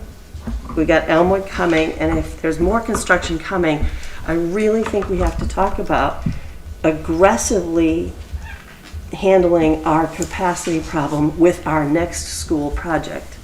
And if Elmwood has to be put off, and the next school project has to come on in order to solve the capacity problems, or there has to be some combined solution, I think we have to think about that for the town. Can I just jump in just to respond to one thing? We actually have heard extensively from parents. I know Dr. Kavanaugh has had conversations that we have not been privy to, but we have also added listening sessions in to invite the community, and we have one this Sunday. This is a plug for people at home as well, that we're doing by Zoom, and we're doing 2 additional listening sessions before we vote this budget. So absolutely appreciate that. Thank you. Very highly value the feedback of the community and all of our stakeholders in wanting to make sure that everybody's heard. Yes, and I think I've been in the same place. I reached out to CPAC early on. I haven't heard back from them. I'd love to attend a CPAC meeting if they would like to have me. And Mary Jo, I have another question for Tim. You said we had a AAA bond rating. Yes. Now, all this potential borrowing and the potential spike, how is that going to affect that? I mean, the bond rating allows us to borrow, right? Right. How is that going to affect our bond rating? So our best case would be that we would just drop one level because everything else is still so good. AA instead of AAA? And, it might mean 2 to 0.3%. So the fluctuation in the market is actually more important to us than maintaining the AAA, but it's great when we get those AAA borrowings and we've saved hundreds of thousands of dollars when it happens. So yeah, the fluctuation in the market right now, the market volatility is a bigger factor on affordability than stepping down one layer from the AAA. I would be surprised if we go down 2 levels. Do you have more questions? No, that's for right now. Shaidu, did you have any questions? Yeah. First up, thanks for the elaborate presentations and discussions. I just have some comments and then some questions. So I think I appreciate everyone's thoughtful remarks and great analysis, a lot of good data to kind of look at the situation, which we all appreciate. But I think we have challenges at macro level that are currently solved by micro level activities, which is something that we have a tool and we need to focus on.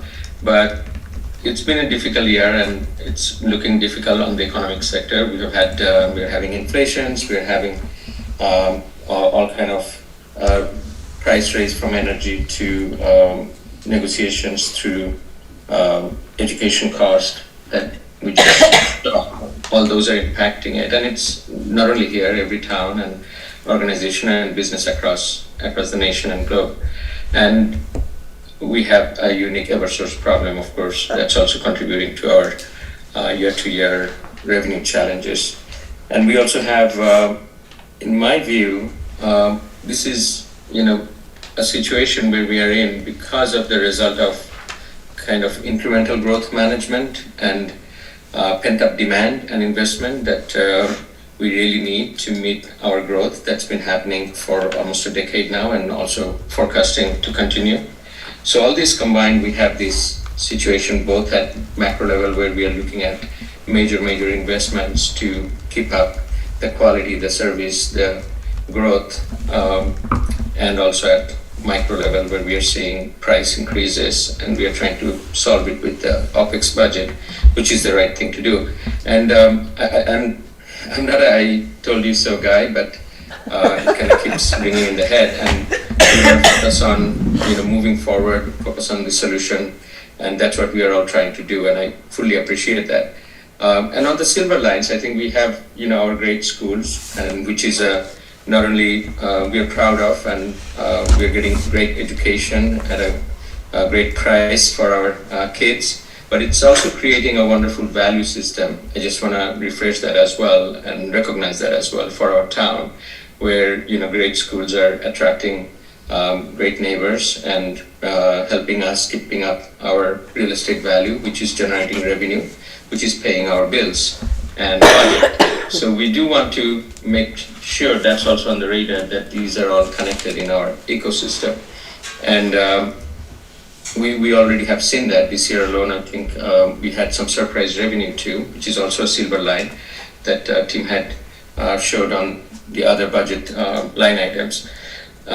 Now, given this situation, what we have is a challenging, of course, both CapEx and OpEx, and that's what we are all looking at.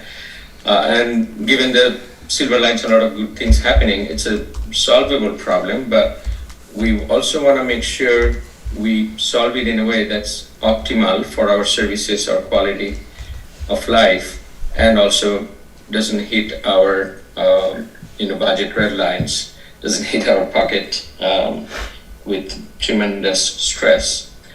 So now let's look at the micro level. We are looking at the OPEX for school, which is now above our expectation or initial guideline.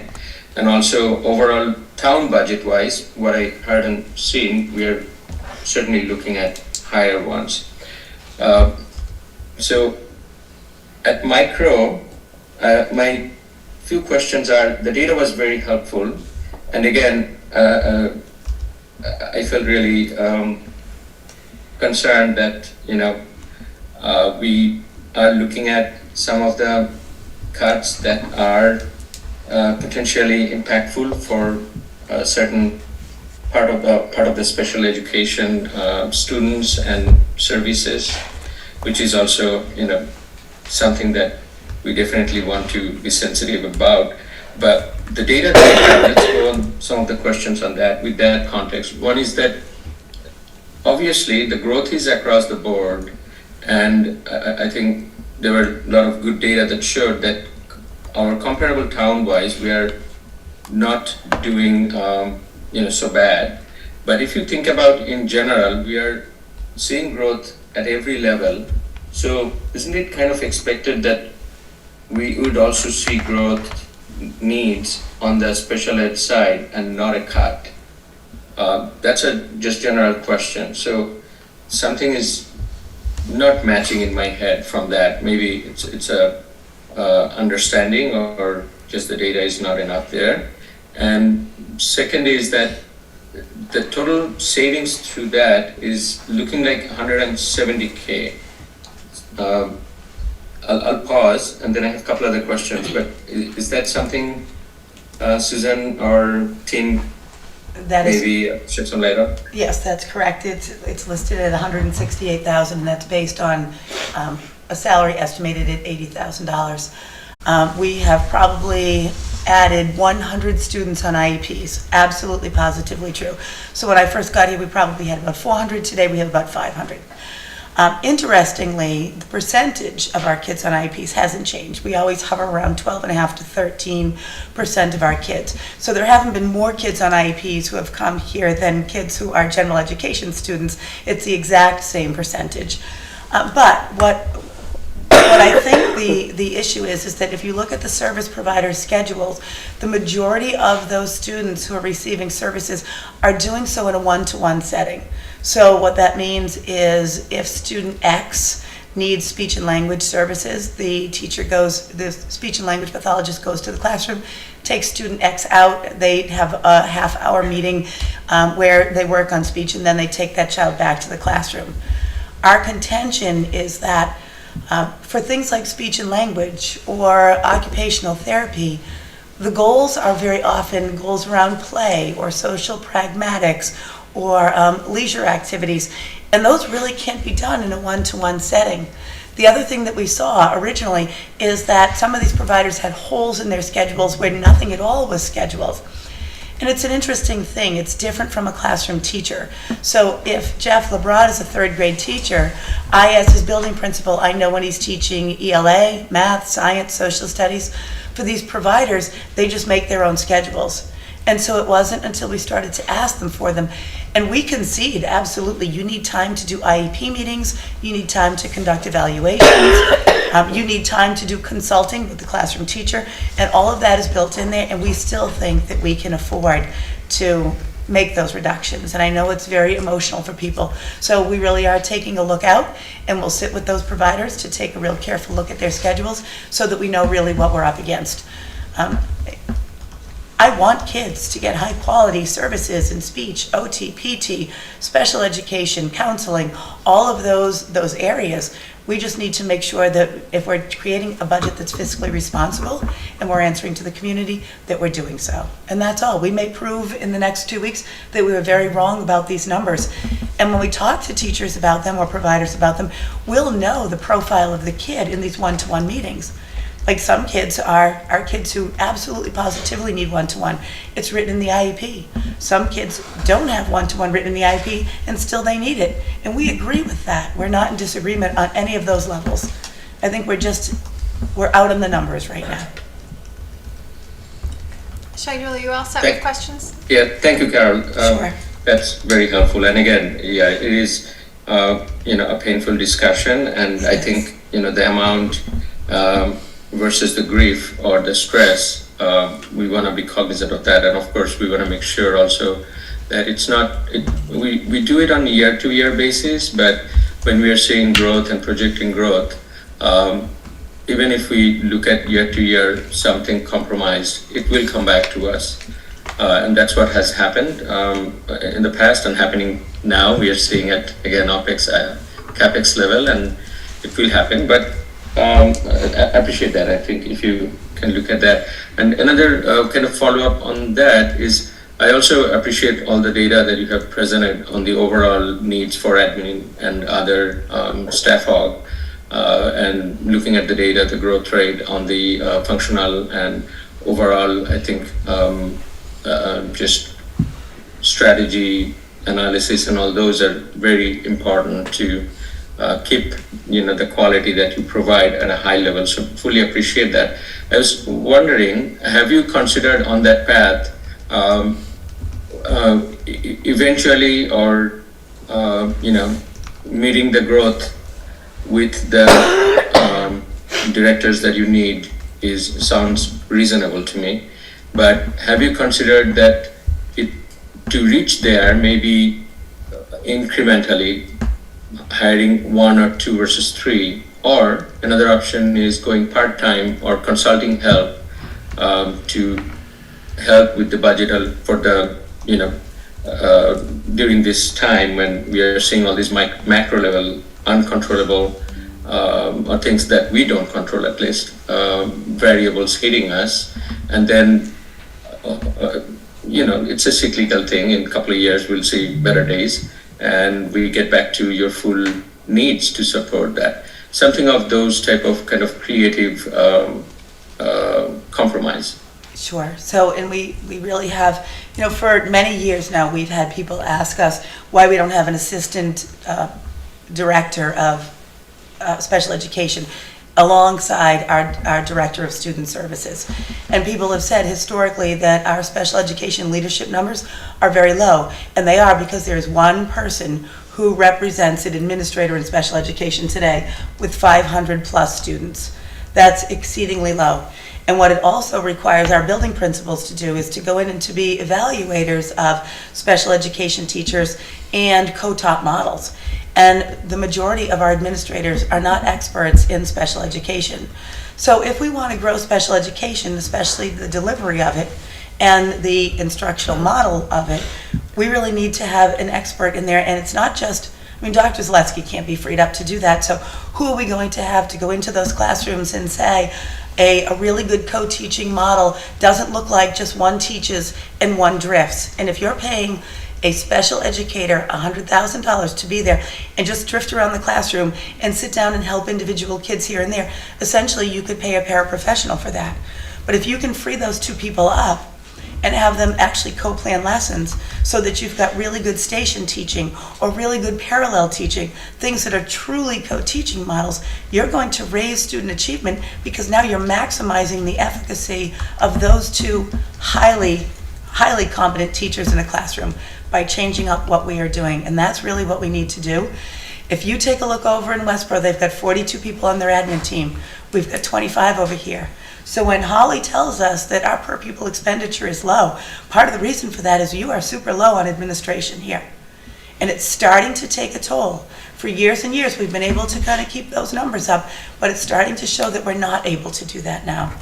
And so, we can certainly say, let's add a K-5 director this year, let's add a 6-12 director next year, but we are going to have to start putting people in those administrative roles. There's no way around it.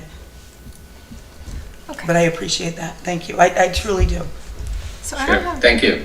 Thanks for your insights and the response. It's very helpful. I think we are laying out, what our state of things and then what our options and solution path are. And I'm sure we'll find, way forward.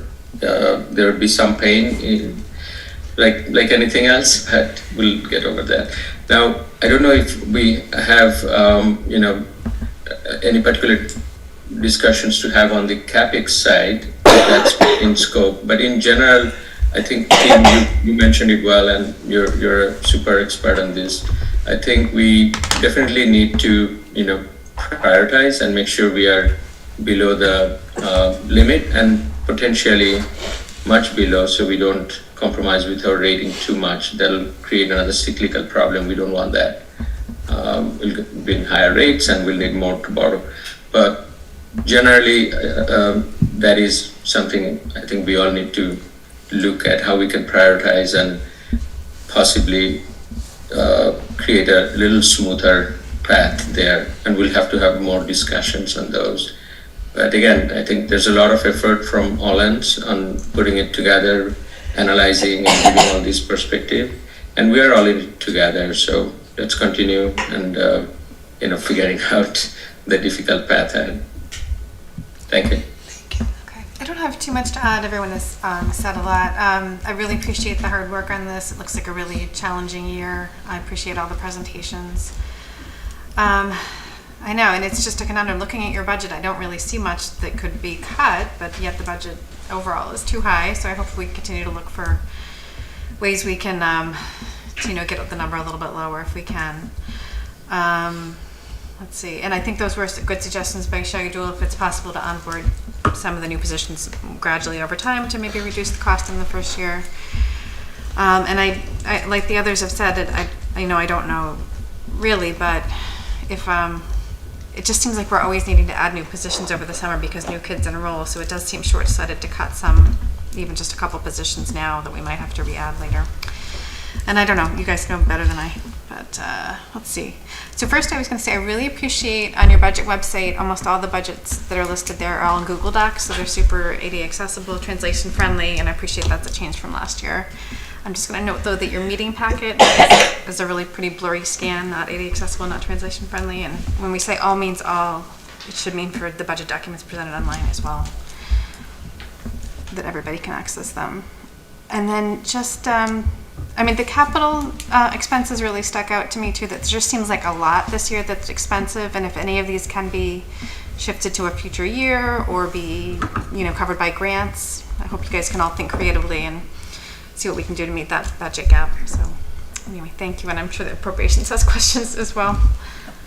Yeah. Start with Jean. Do you have anything? Or?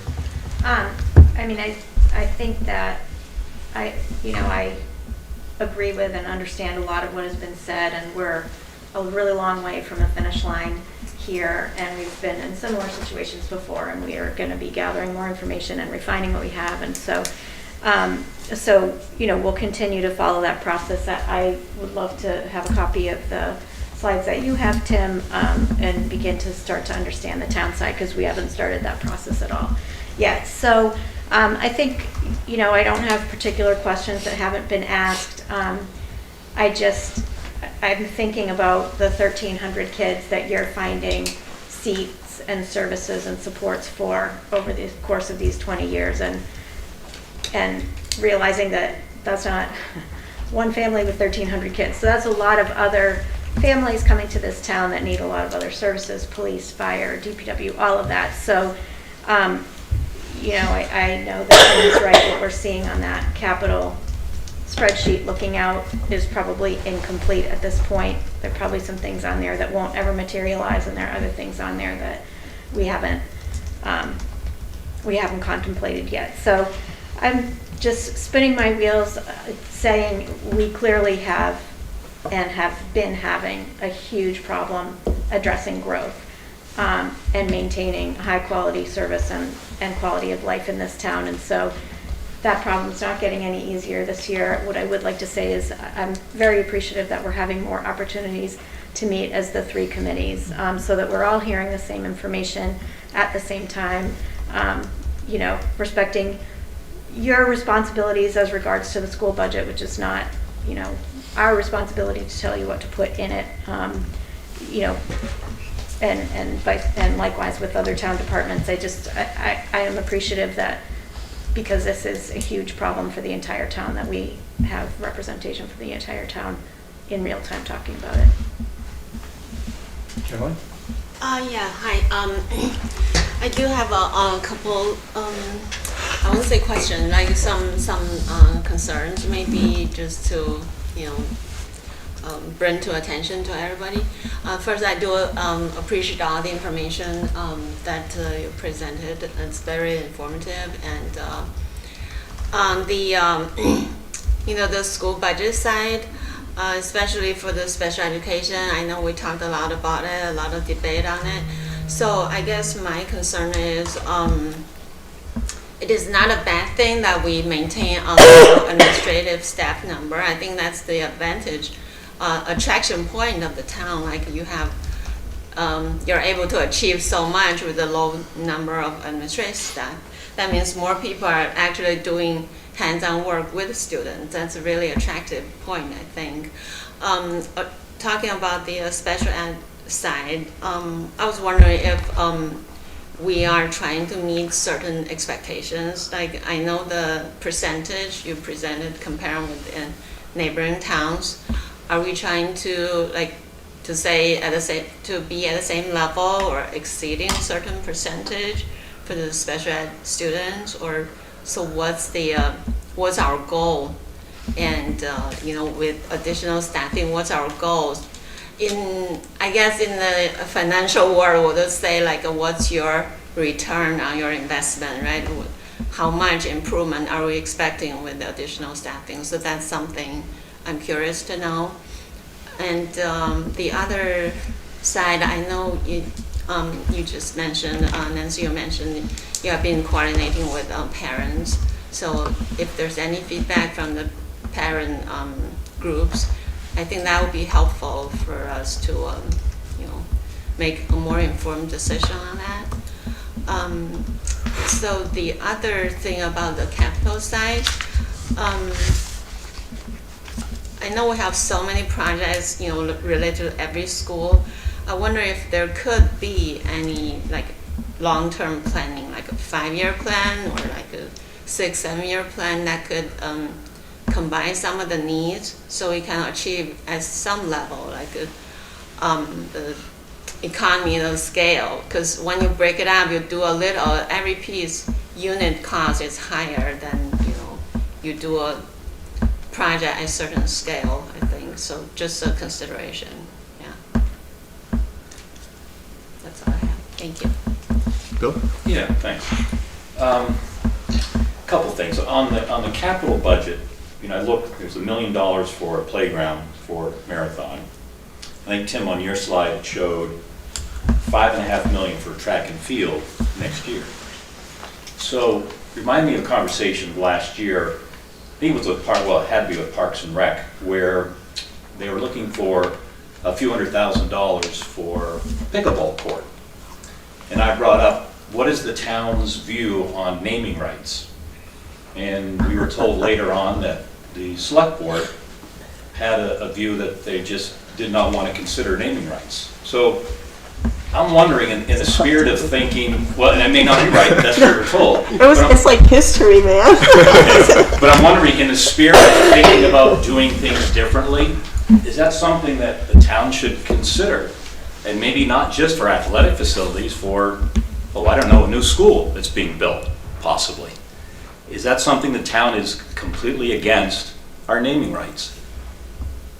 And I'm not sure who to ask this question to. We were told no, because that the select board years ago had said. I think the school committee too, We have a policy, the school committee has a policy that's on the books currently that is very conservative about naming rights. And we really, I think you can probably speak to it. This does come up occasionally. With Marathon School. For example, with Marathon School, we've had, and other smaller school facilities, people have requested that they be named after someone who was very active in the town and contributed a lot. And for many reasons, we have a policy that does not do that. Basically, we don't really. That's not the way we name facilities. Partly because there would be a lot of interest. It would be a very difficult process to go through fairly. Are you talking more like corporate though? Yeah, corporate financially, donations, funds, financially, yeah. not honoring someone, but saying we'd like the track and field named after your company. Right. Because other towns have done that, and I'm not saying that's why we should, but I'm just curious if that's something we should at least explore. Again, financially only. That's a conversation, I think, for another day. I don't think that's actually ever been raised from the monetary point in the time that I've been on the committee. Okay.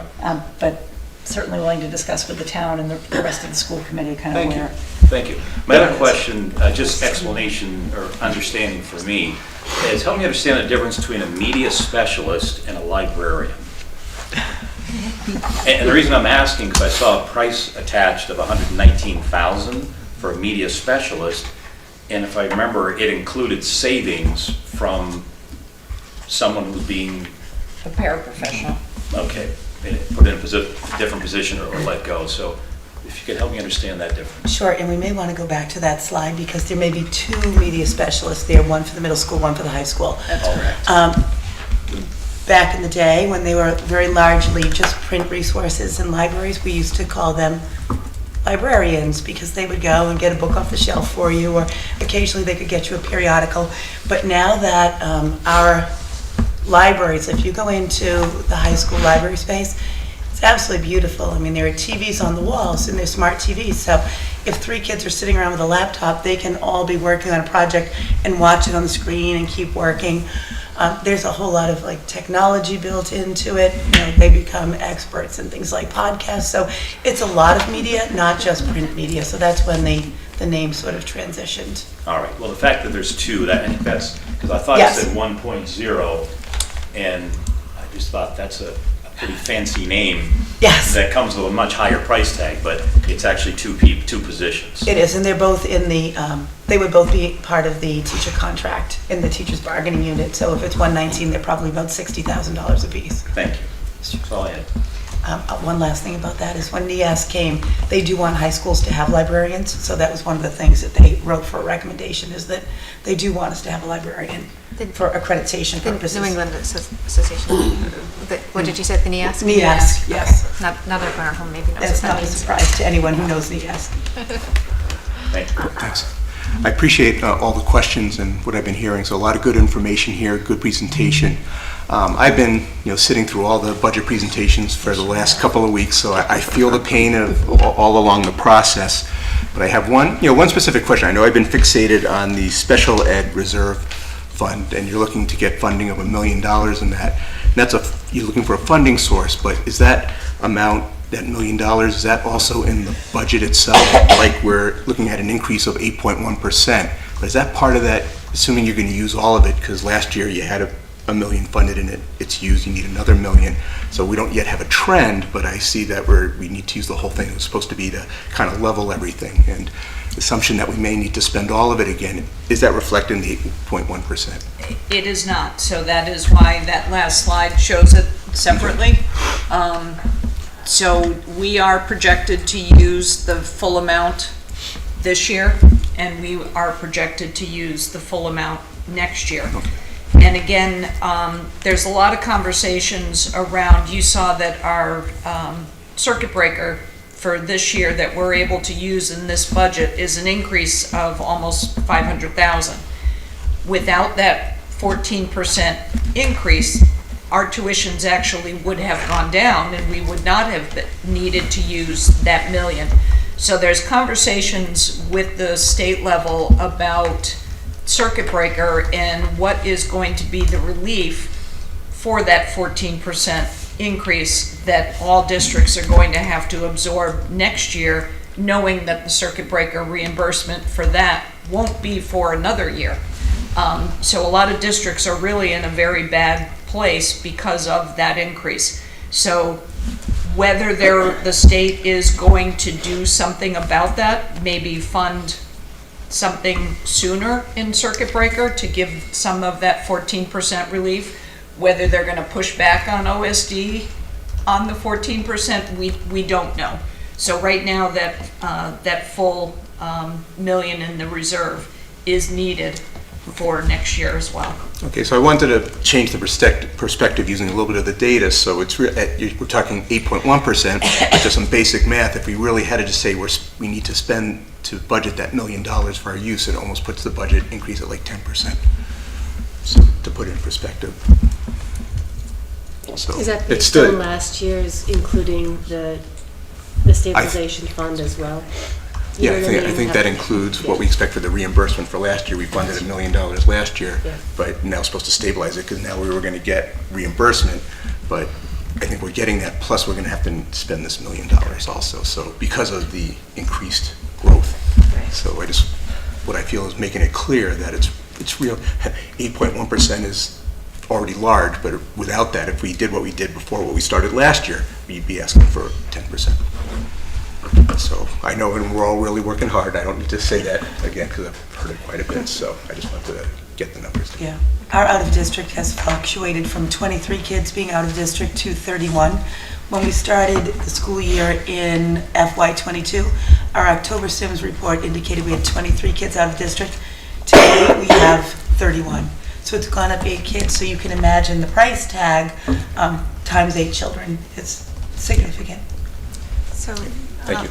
Long-term standpoint, if having the new special education directors for different levels, I know not some of the kids that go out of district, they have very specialized needs that you can't meet in the district, but are some of them students that maybe we could form a program and bring 10 of them back because we could have a program at district? And is that the sort of thing the directors might advise on? So that's always been a problem in the Hopkinton public schools, and here's why. In school districts where there are neighborhood schools, K to 5, K to 5, K to 5, you can build an autism program in this school. You can build a language-based program in that school. You can build a Down syndrome school in that. But here, you can't do that because you can't take a Hopkins kid and move that kid to Elmwood for the purpose of special education because they have to be with their age-related peers. So every school has to have an autism program and every school has to have a language-based program. So it's costly. Okay. Well, thank you. Actually, though, building a school with a larger grade configuration, like a 2-3-4 versus a 2-3, would that offer increased opportunities to build a program or cohort within that school?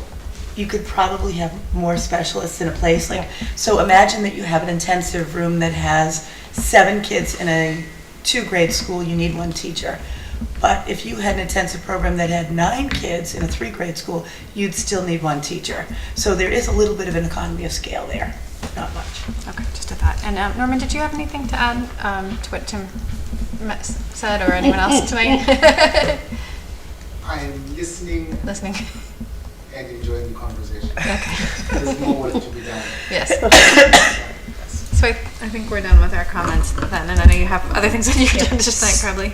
So I just want to thank everybody for coming, for hanging in for longer than what we had put on the agenda. I appreciate the collaboration with all of you. Obviously, the budget has work to be done on all around, and we are committed to, rolling up our sleeves and moving forward collaboratively with you. So, thank you. Yes, thank you very much. So we're ready to adjourn? Yes. Okay, so you need a motion to adjourn? So moved. Okay.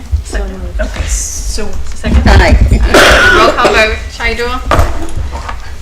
See left? Yes, Shaidu Manani, yes. Muriel Kramer, yes. Mary Jo Lefreniere, yes. Amy Ritterbush, yes, okay. Thank you all. Really. thank you. Have a good night.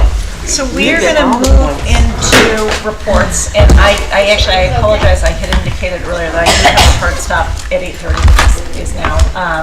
So I am going to turn the meeting over to Amanda. I am going to look back at the replay so I can make sure I get the pieces that I had missed. So anyway, thank you all. Thank you. Before we do reports, do we have recognitions tonight? I think recognitions is next on the agenda. I think tonight I need something. Any recognitions? Okay. No reports. Robert, do you have a school council report? I do. So not so surprisingly, not much has changed from last week to this week. Other than many students are beginning to shift their attention from their classes to when December break happens on December 23rd. For the seniors, many early applications are coming back and people are finding out where they're going to college, so it's exciting, but it's also suspenseful, I guess, each day. Everyone knows what school is releasing their acceptance letters. Winter sports have started their scrimmages, and students are becoming eager to go support their teams. Since many scrimmages are a zero fan policy, a lot of people are looking forward to the first hockey game that will begin this Saturday. And then school organizations like student government and student council are beginning to make fun events and plans for the slowly approaching December break. And that's all. So did you say the scrimmages are zero fan policy? Some of them are, like basketball. No, not students weren't encouraged to go. I don't know how strict they were, but yeah, it's not. They weren't not encouraged. No student sections were there. I don't even know if parents could go. Interesting. So yeah. Well, thank you. Please, if you hear any discussions among the students about any of what we talk about here, the budget or the Elmwood school replacement project, bring it back to us. We'd love to hear what the students have to say. I will. Any other questions for Robert? Nope, thank you. Yep, see you next week, Robert. Okay, Ms. Roderick, I think that brings us to the quarterly financial report. Thank you. So included in your packet tonight was the financial report through the beginning of December. At this time, our payroll is running in a deficit of $22,000 and expenses at $75,000. You can see the various reasons for some of the changes in payroll. It's early on in the budget year in terms of expenses. We will continue to monitor what is happening as the year progresses, and we would be able to, save on various accounts if this continues to be running in a deficit. So while we're running a total right now of $97,000 in deficit, it's not something to be concerned about at this point in the year. As the year progresses, we'll just continue to monitor that. Okay, thank you. Other questions on this? Not right now. Plenty of questions. I know, right? I just have a quick question. I know you, as part of your budget presentation, talked about the revolving accounts, which was helpful because we often have discussions about that and we don't revisit them for a while. I just noticed, looking at like the school stabilization fund, there were negative receipts. I was just curious about some of the numbers. I didn't know what they meant on the revolving accounts report, and that one stood out. So in the school stabilization fund, it does look as though we actually lost some money in the interest side, or in the investment side. Okay. So as we go on in the future. Hopefully, now that the market has recovered, that would not be a situation going forward. So that is invested. Invested. I didn't realize that. I didn't know that either. I don't think we Thank knew you for that. asking Thank you that for, yes, question. thank you. I was curious about that. I mean, the town invests, that, you know, I won't speak for them, but, you know, typically, a town has an investment policy, and it's a very conservative investment policy. So anything, all of the town's money, you know, is somewhere. Yeah. It's not just sitting in the piggy banks that we all know and love. And the other question I had, just broadly and quickly, because I know we're behind. I know we had talked last year about increasing some of the budget offsets from some of the stabilization funds. Are we now where you would like us to be, or are you still looking at potential changes in the future? So we actually increased them This year. a lot last year. Yeah. So they are at the same level that they were last year, and we'll have to kind of watch them. One of the places, the rental of our facilities has not come back since COVID, so we'll have to really kind of keep an eye on that. That is one of the accounts that we did not increase the offset. It's $150,000 and we left it there, but it is one of those accounts that we may actually look to decrease in the future. Now, the rentals may come back. Right now, they're just not there yet. Yeah. So that's one account we'll be keeping an eye on. Thank you. I appreciate that, because I remember last year you did a lot of work to make some, you know, aggressive increases, or 2 years ago, I guess maybe it was, and we had said at the time we need to watch and make sure this is comfortable and sustainable, and thank you for doing that. Any other questions? No. Okay, Dr. Kavanaugh. Okay. So here's my superintendent's report with a snowflake on it. It should probably be more like a great big sunshine and a day at the beach, but I'll start off with just a little construction update on the solar. So the solar installation has begun at Hopkins. You can see the pictures from the roof. They are looking really good already. Just in terms of teaching and learning, Marjorie Billiter invited me to come and see the Animage table. And if you have any time and you have a chance to go and see it, I would recommend that you do. And Robert, I don't know if you've seen it in any of your classes, but it's pretty amazing. So what you see on the left is her whiteboard, and that's like the typical way that you would be teaching in that anatomy classroom. You know, just sort of with that flat two-dimensional kind of thing. And so then when kids take a look at this Basinian corpuscle here, what you can do is you can go to the Animage table and put it up on a great big screen, and that's exactly what it would look like in the human body. The cool thing is there are only 40 of these in high schools across the entire United States, and so we are so lucky to have one. So then what can also happen with this thing is when you lay it down, we actually have 2 cadavers in there. And what they do is they slice the cadaver and keep taking picture, and then they eventually put it all back together again so that you can see all of the systems in the body. So our kids can do CT scans, MRI scans, x-rays. They can take out an appendix on it. There's physiological simulations of hearts and eyes. And you know, I actually went to watch her do all of this. So when you first start, what happens is you'll kind of typically take off the skin, and then it keeps getting reduced. So then you start taking away some of the fat and some of the muscle until you get down to, you know, some of the other systems. One of our cadavers is a person who died of stomach cancer, and the other is a person who died of lymphoma. So these are real, you know, human beings.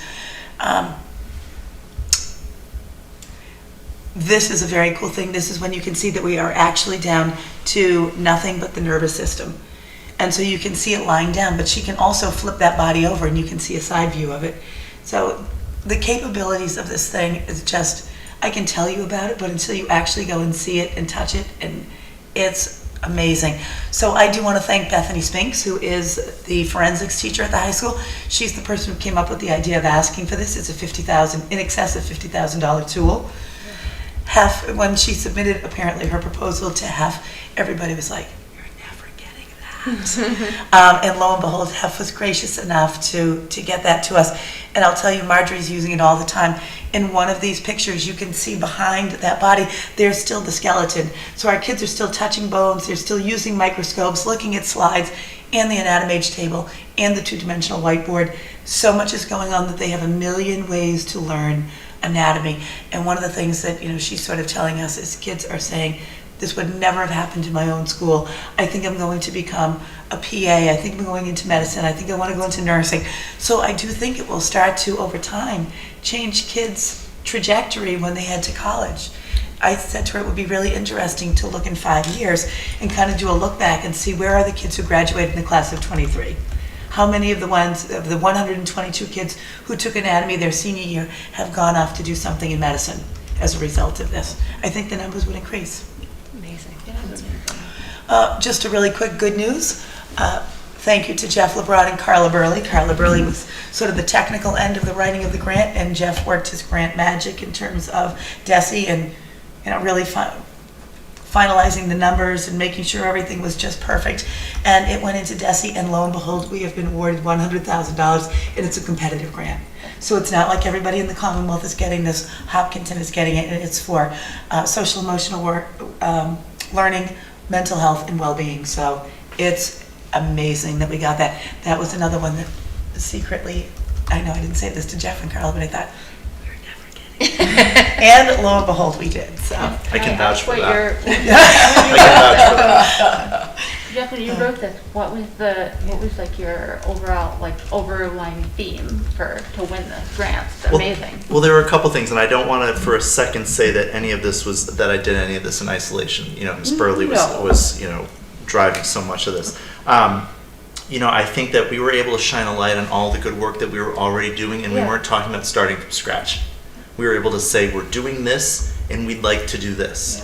A couple things that were probably more unique to our application, and I haven't reviewed any other district's applications, so I wouldn't know how to actually compare it. But one of the things was we talked about how we wanted to showcase our work and pull in other districts. One of the things we talked about was, could we be a leader in some sort of multi-district symposium where we could bring in leaders and educators from neighboring communities to have a conversation about what's working, showcase what's going well, and seeing how we could build upon and team with each other. It was just one example of it. We also talked about, we have such great partnerships already and such great ideas for what could be with, nonprofits, experts in the field. And then finally, I think one of the things that really drove home what we wanted to do was we really talked about how we want to build the capacity of our people. We really want to focus on making sure that our educators, whether they be teachers, counselors, mental health professionals, or administrators, are all developing and how we can leverage them to take care of our kids and make sure that they're in the best position to succeed at high levels. This is awesome. Thank you. Thank you. It's exciting. Congratulations. Yep. All right, another celebration for us is we're always talking about how you can't find substitutes. On September 21st, we were at 23 on our list, and Kim Polnick, I will tell you, has worked really hard to make this happen. And then we're one of the districts that actually conducts interviews with our substitutes, because we want to make sure that the people that we're putting in front of our kids are worthy of being in front of our kids. So the building principals have all been doing sub-interviews like crazy, and we are now up to 43. So essentially, we've close to double our number. That's great. That has been a concerted effort and all around great work. Going into the winter, it's great. Yeah. Yeah. And that's all I've got for you. Questions? No, It's fantastic. I know. It's nice when it's all good news. Yeah. Yes. It's happy.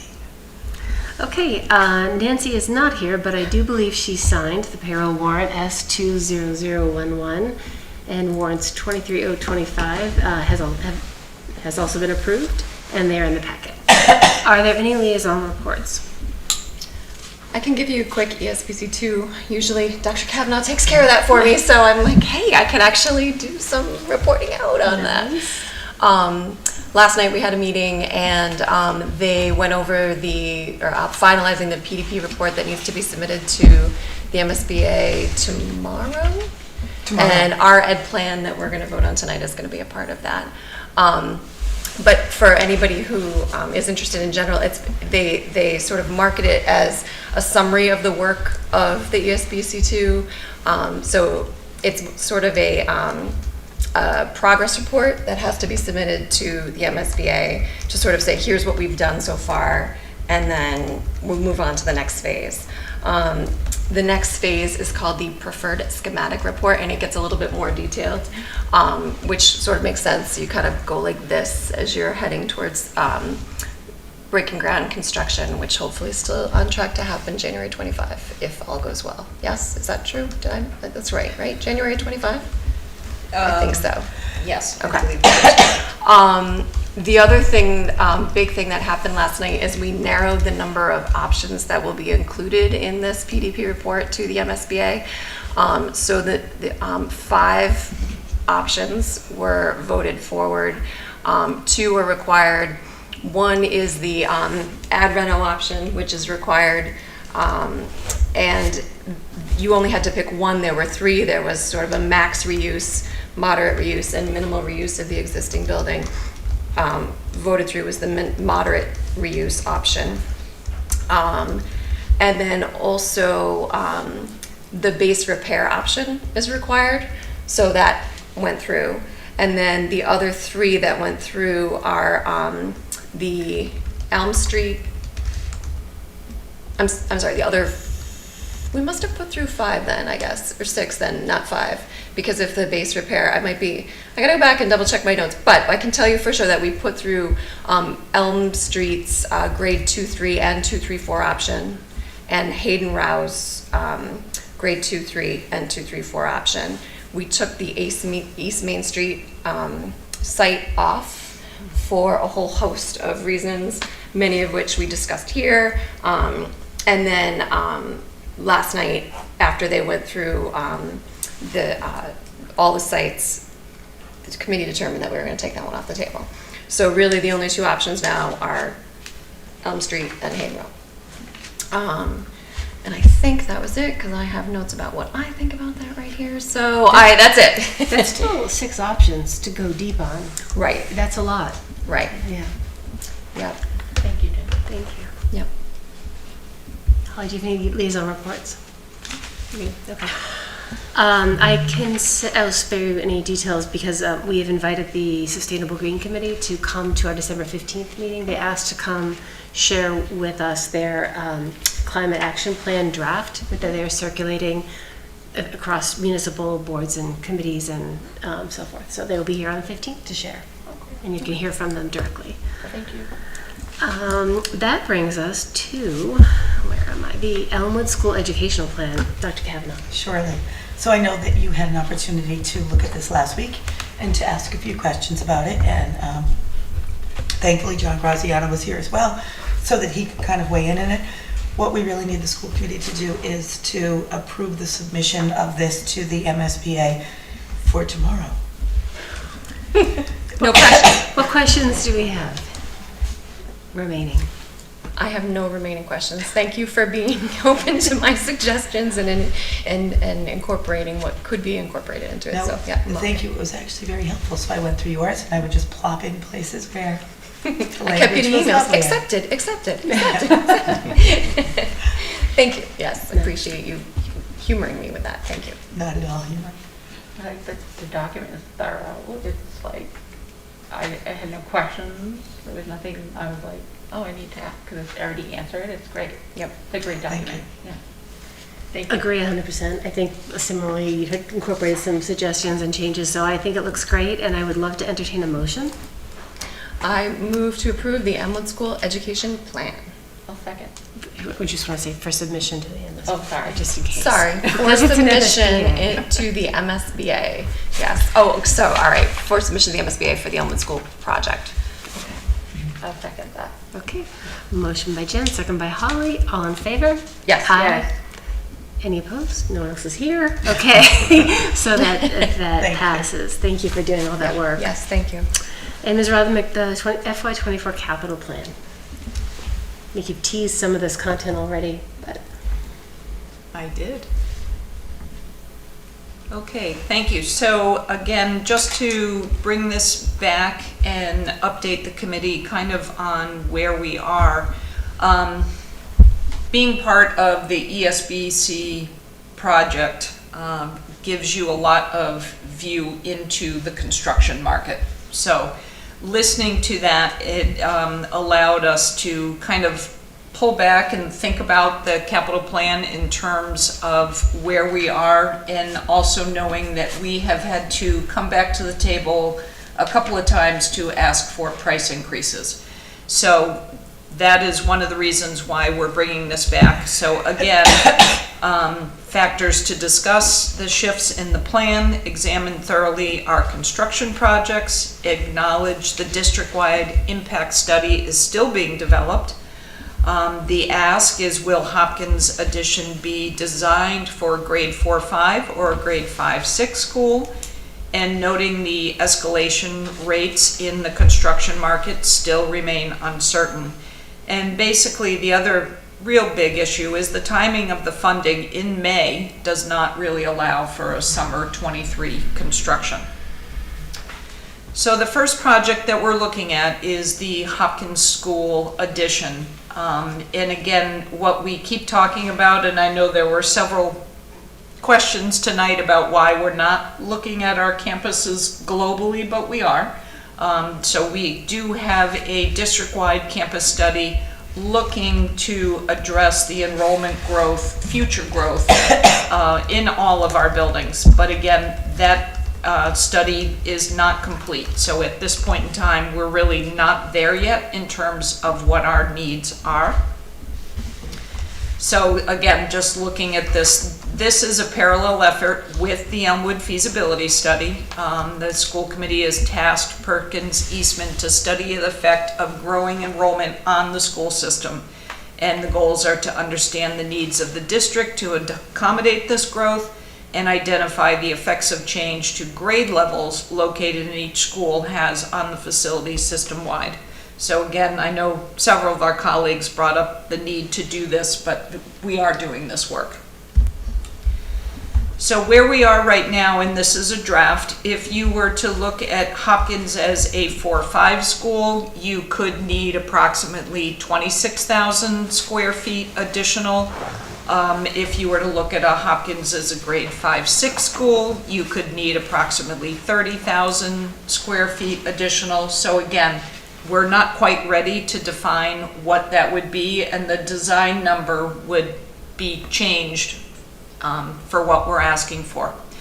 So the estimated timeline for the May of 23 is to look at asking for just the OPM and design appropriation. That would give us our due diligence and concept design from June to July of 23, schematic design from August until October of 23, design development through January of 24, construction documents and permitting through May of 24. This would be looking for construction appropriation at the May of 24 town meeting, and that would allow us to have a 90% construction document estimate, which should give us a better number at town meeting.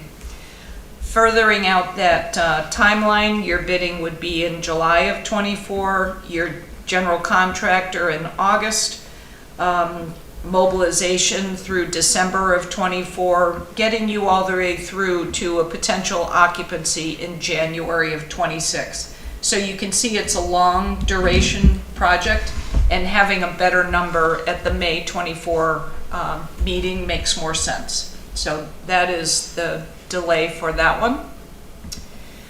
So again, the year one focus would be just on the design. So the request for May would be $3 million, and the year two request for construction again would be further defined as we move along in this process. Looking at the high school track and field, again, all the reasons why we are doing this. The track is at an end of useful life. Resurfacing the track will not address the base layer deterioration. Expanding field 3 increases the utilization, and again, there is not enough seating for events. Due to the escalation cost uncertainty, this project could be broken down again into design and construction. Separating the request will provide for a solid construction budget for May of 24. Looking at your timeline, design appropriation for May of '23. Then during that next 6 months, you are looking at schematic design, engineering, design development, permitting, construction documents, and bidding. Construction appropriation for May of '24, potentially, and then you would have your construction during the summer of '24. So again, that changes the request for May to $350,000 for design and engineering and year 2 for construction. Also looking at the marathon playground, just to pull back and have that same eye. And really, due to the lead times on equipment, this project probably should not be separated because of the recommendation is no change. So looking at a potential timeline for the playground, if the funding appropriation is in May of '23, when you get your designer, establish existing conditions, schematic design, design development, construction documents get you down to November, and equipment quotes. When you get into the bidding in December, you can see that your equipment orders can take 8 to 12 weeks. So if we were to push off the actual cost to May of '24, you still would not build in the summer of '24. So this one, because of those timelines, and yet we did not see that in asking the engineer, that type of lead time you do not see with the track and field build. In construction for like a Hopkins school has a longer duration where you order the things that have long lead times early on. But with the playground equipment, it is what it is. So for that reason, after re-looking at it, there really is no recommendation for change. Susan, is that the one that's also CPC? Yes, request? actually, thank you for reminding me. We did go before the CPC for both the track and field and the marathon playground. And I appreciate the work that has to be done by the CPC committee. They have several requests, and they're really trying to weigh the number of requests against the money that they have and what serves the community best. Just some of the feedback that we received at the hearing, I'm not sure we bubbled to the top. So I want to just be very conservative in our expectations. We did our due diligence and applied for the grant, but again, I appreciate the work and what that committee has to sort through in determining who to put forward. So I think we need to keep this on the radar of town meeting. That is probably where it would end. Okay, thanks. For the playground, are we, if it's built June, August '24, is that meeting the needs of the time, or is that allowing for growth if we have a marathon playground? Because one of the reasons we're building is because there's not enough playground space, right? Right. So if that's built in August '24, is that meeting the needs of the time, or is it allowing for growth within the building? It really is meeting the needs of the time. Okay. So, and again, with the playground, they separate their recess periods between structure, blacktop, and field. Oh yes, I hear a so lot this, about it. this just gives a more opportunity for play that makes more sense for, There's a lot of for little opinions ones. about those, but there's a lot of what? I get a lot of at-home feedback about the division of play, but that's good to know. Thank you. Yeah. So you can see this would be the revised recommendation for the capital plan request for May. Okay, thank you. Thank you. Questions? More questions? No, I mean, I appreciate, we're sort of, I appreciate all the work you put into this, putting the first round together and then having to do the second round, and knowing that, it was a big ask and we knew it was probably, it was like ask for a lot and be happy with what you can get kind of situation. So and all legit needs. But when you're trying to balance those needs against lots of other needs in the town too, I think that this makes a lot of sense. So thank you for all your work. Yeah. I only have one question about the track. If we have done all the design work, if we split out that piece of it and then we vote in May of '24 for the build, because we were able to get a jump start on that design, does that mean that our actual build would be quicker? So we wouldn't impact the fall season to the same degree that we would otherwise, or no? Am I just wishful thinking? It is wishful thinking. I mean, unfortunately, when you get the allowance at the May town meeting, we could go to bid prior to May, and it would be subject to the appropriation at the May town meeting. It still is very tight because they still have to give the submittals. It would all have to still be approved by the designer, and it's just a long duration project to get done. But right. Oh well. Yeah, I know, and you know, but the thing in talking with the athletic director, you know, it does give her time to plan. Right. And it will affect the spring season if we start earlier. So Right. some season is going to be That's impacted by this project regardless of when it happens. Yeah. That's a good point. If there are no more questions, I believe that Ms. Rothermick is seeking us to take a vote to approve the changes to our capital plan. Yes. Any motion? Anyone like to make a motion? I would, although I lost my official wording, but yes, I would like to move to approve the revised, capital FY24 capital plan. I'll second. Okay, motion by Jen, second by Holly. All in favor? Yes. Aye. And that passes unanimously. Thank you very much for bringing this forward and for all the thought you put into that. Thank you. That brings us to policy JH, student attendance. We have two policies tonight, policy JH and policy BEDH. Both of them have been before us before. And we were just holding off to see if any additional comments came through and to make sure we could have a clean copy to look at. So I have not seen any comments or feedback on these policies. Have you, Dr. Kavanaugh? The only comments and feedback we got were from the building principals when I asked them to read it one more time. Okay. And the one word that they wanted to add was the highlighted word unexcused under the extended unexcused absence. It doesn't change much, it just doubles down on the idea that those absences are unexcused. So like clarification. Sure. Yes, Yeah. it just says it twice, that's all. They want it reinforced, that's fair. Okay, so that's the only people I've heard from. Okay, is there more discussion, or does anyone want to make a motion on policy JH, the attendance policy? Yeah, motion to approve policy JH as edited, as amended, or As in the packet. okay, as presented in the agenda packet. Yep, I'll second. Okay, motion by Holly, second by Jen. All in favor? Yes. Aye. All right, that passes unanimously. Thank you for that, and thank you particularly, Holly, for your feedback on the policy so that we could get it right. Oh, yep.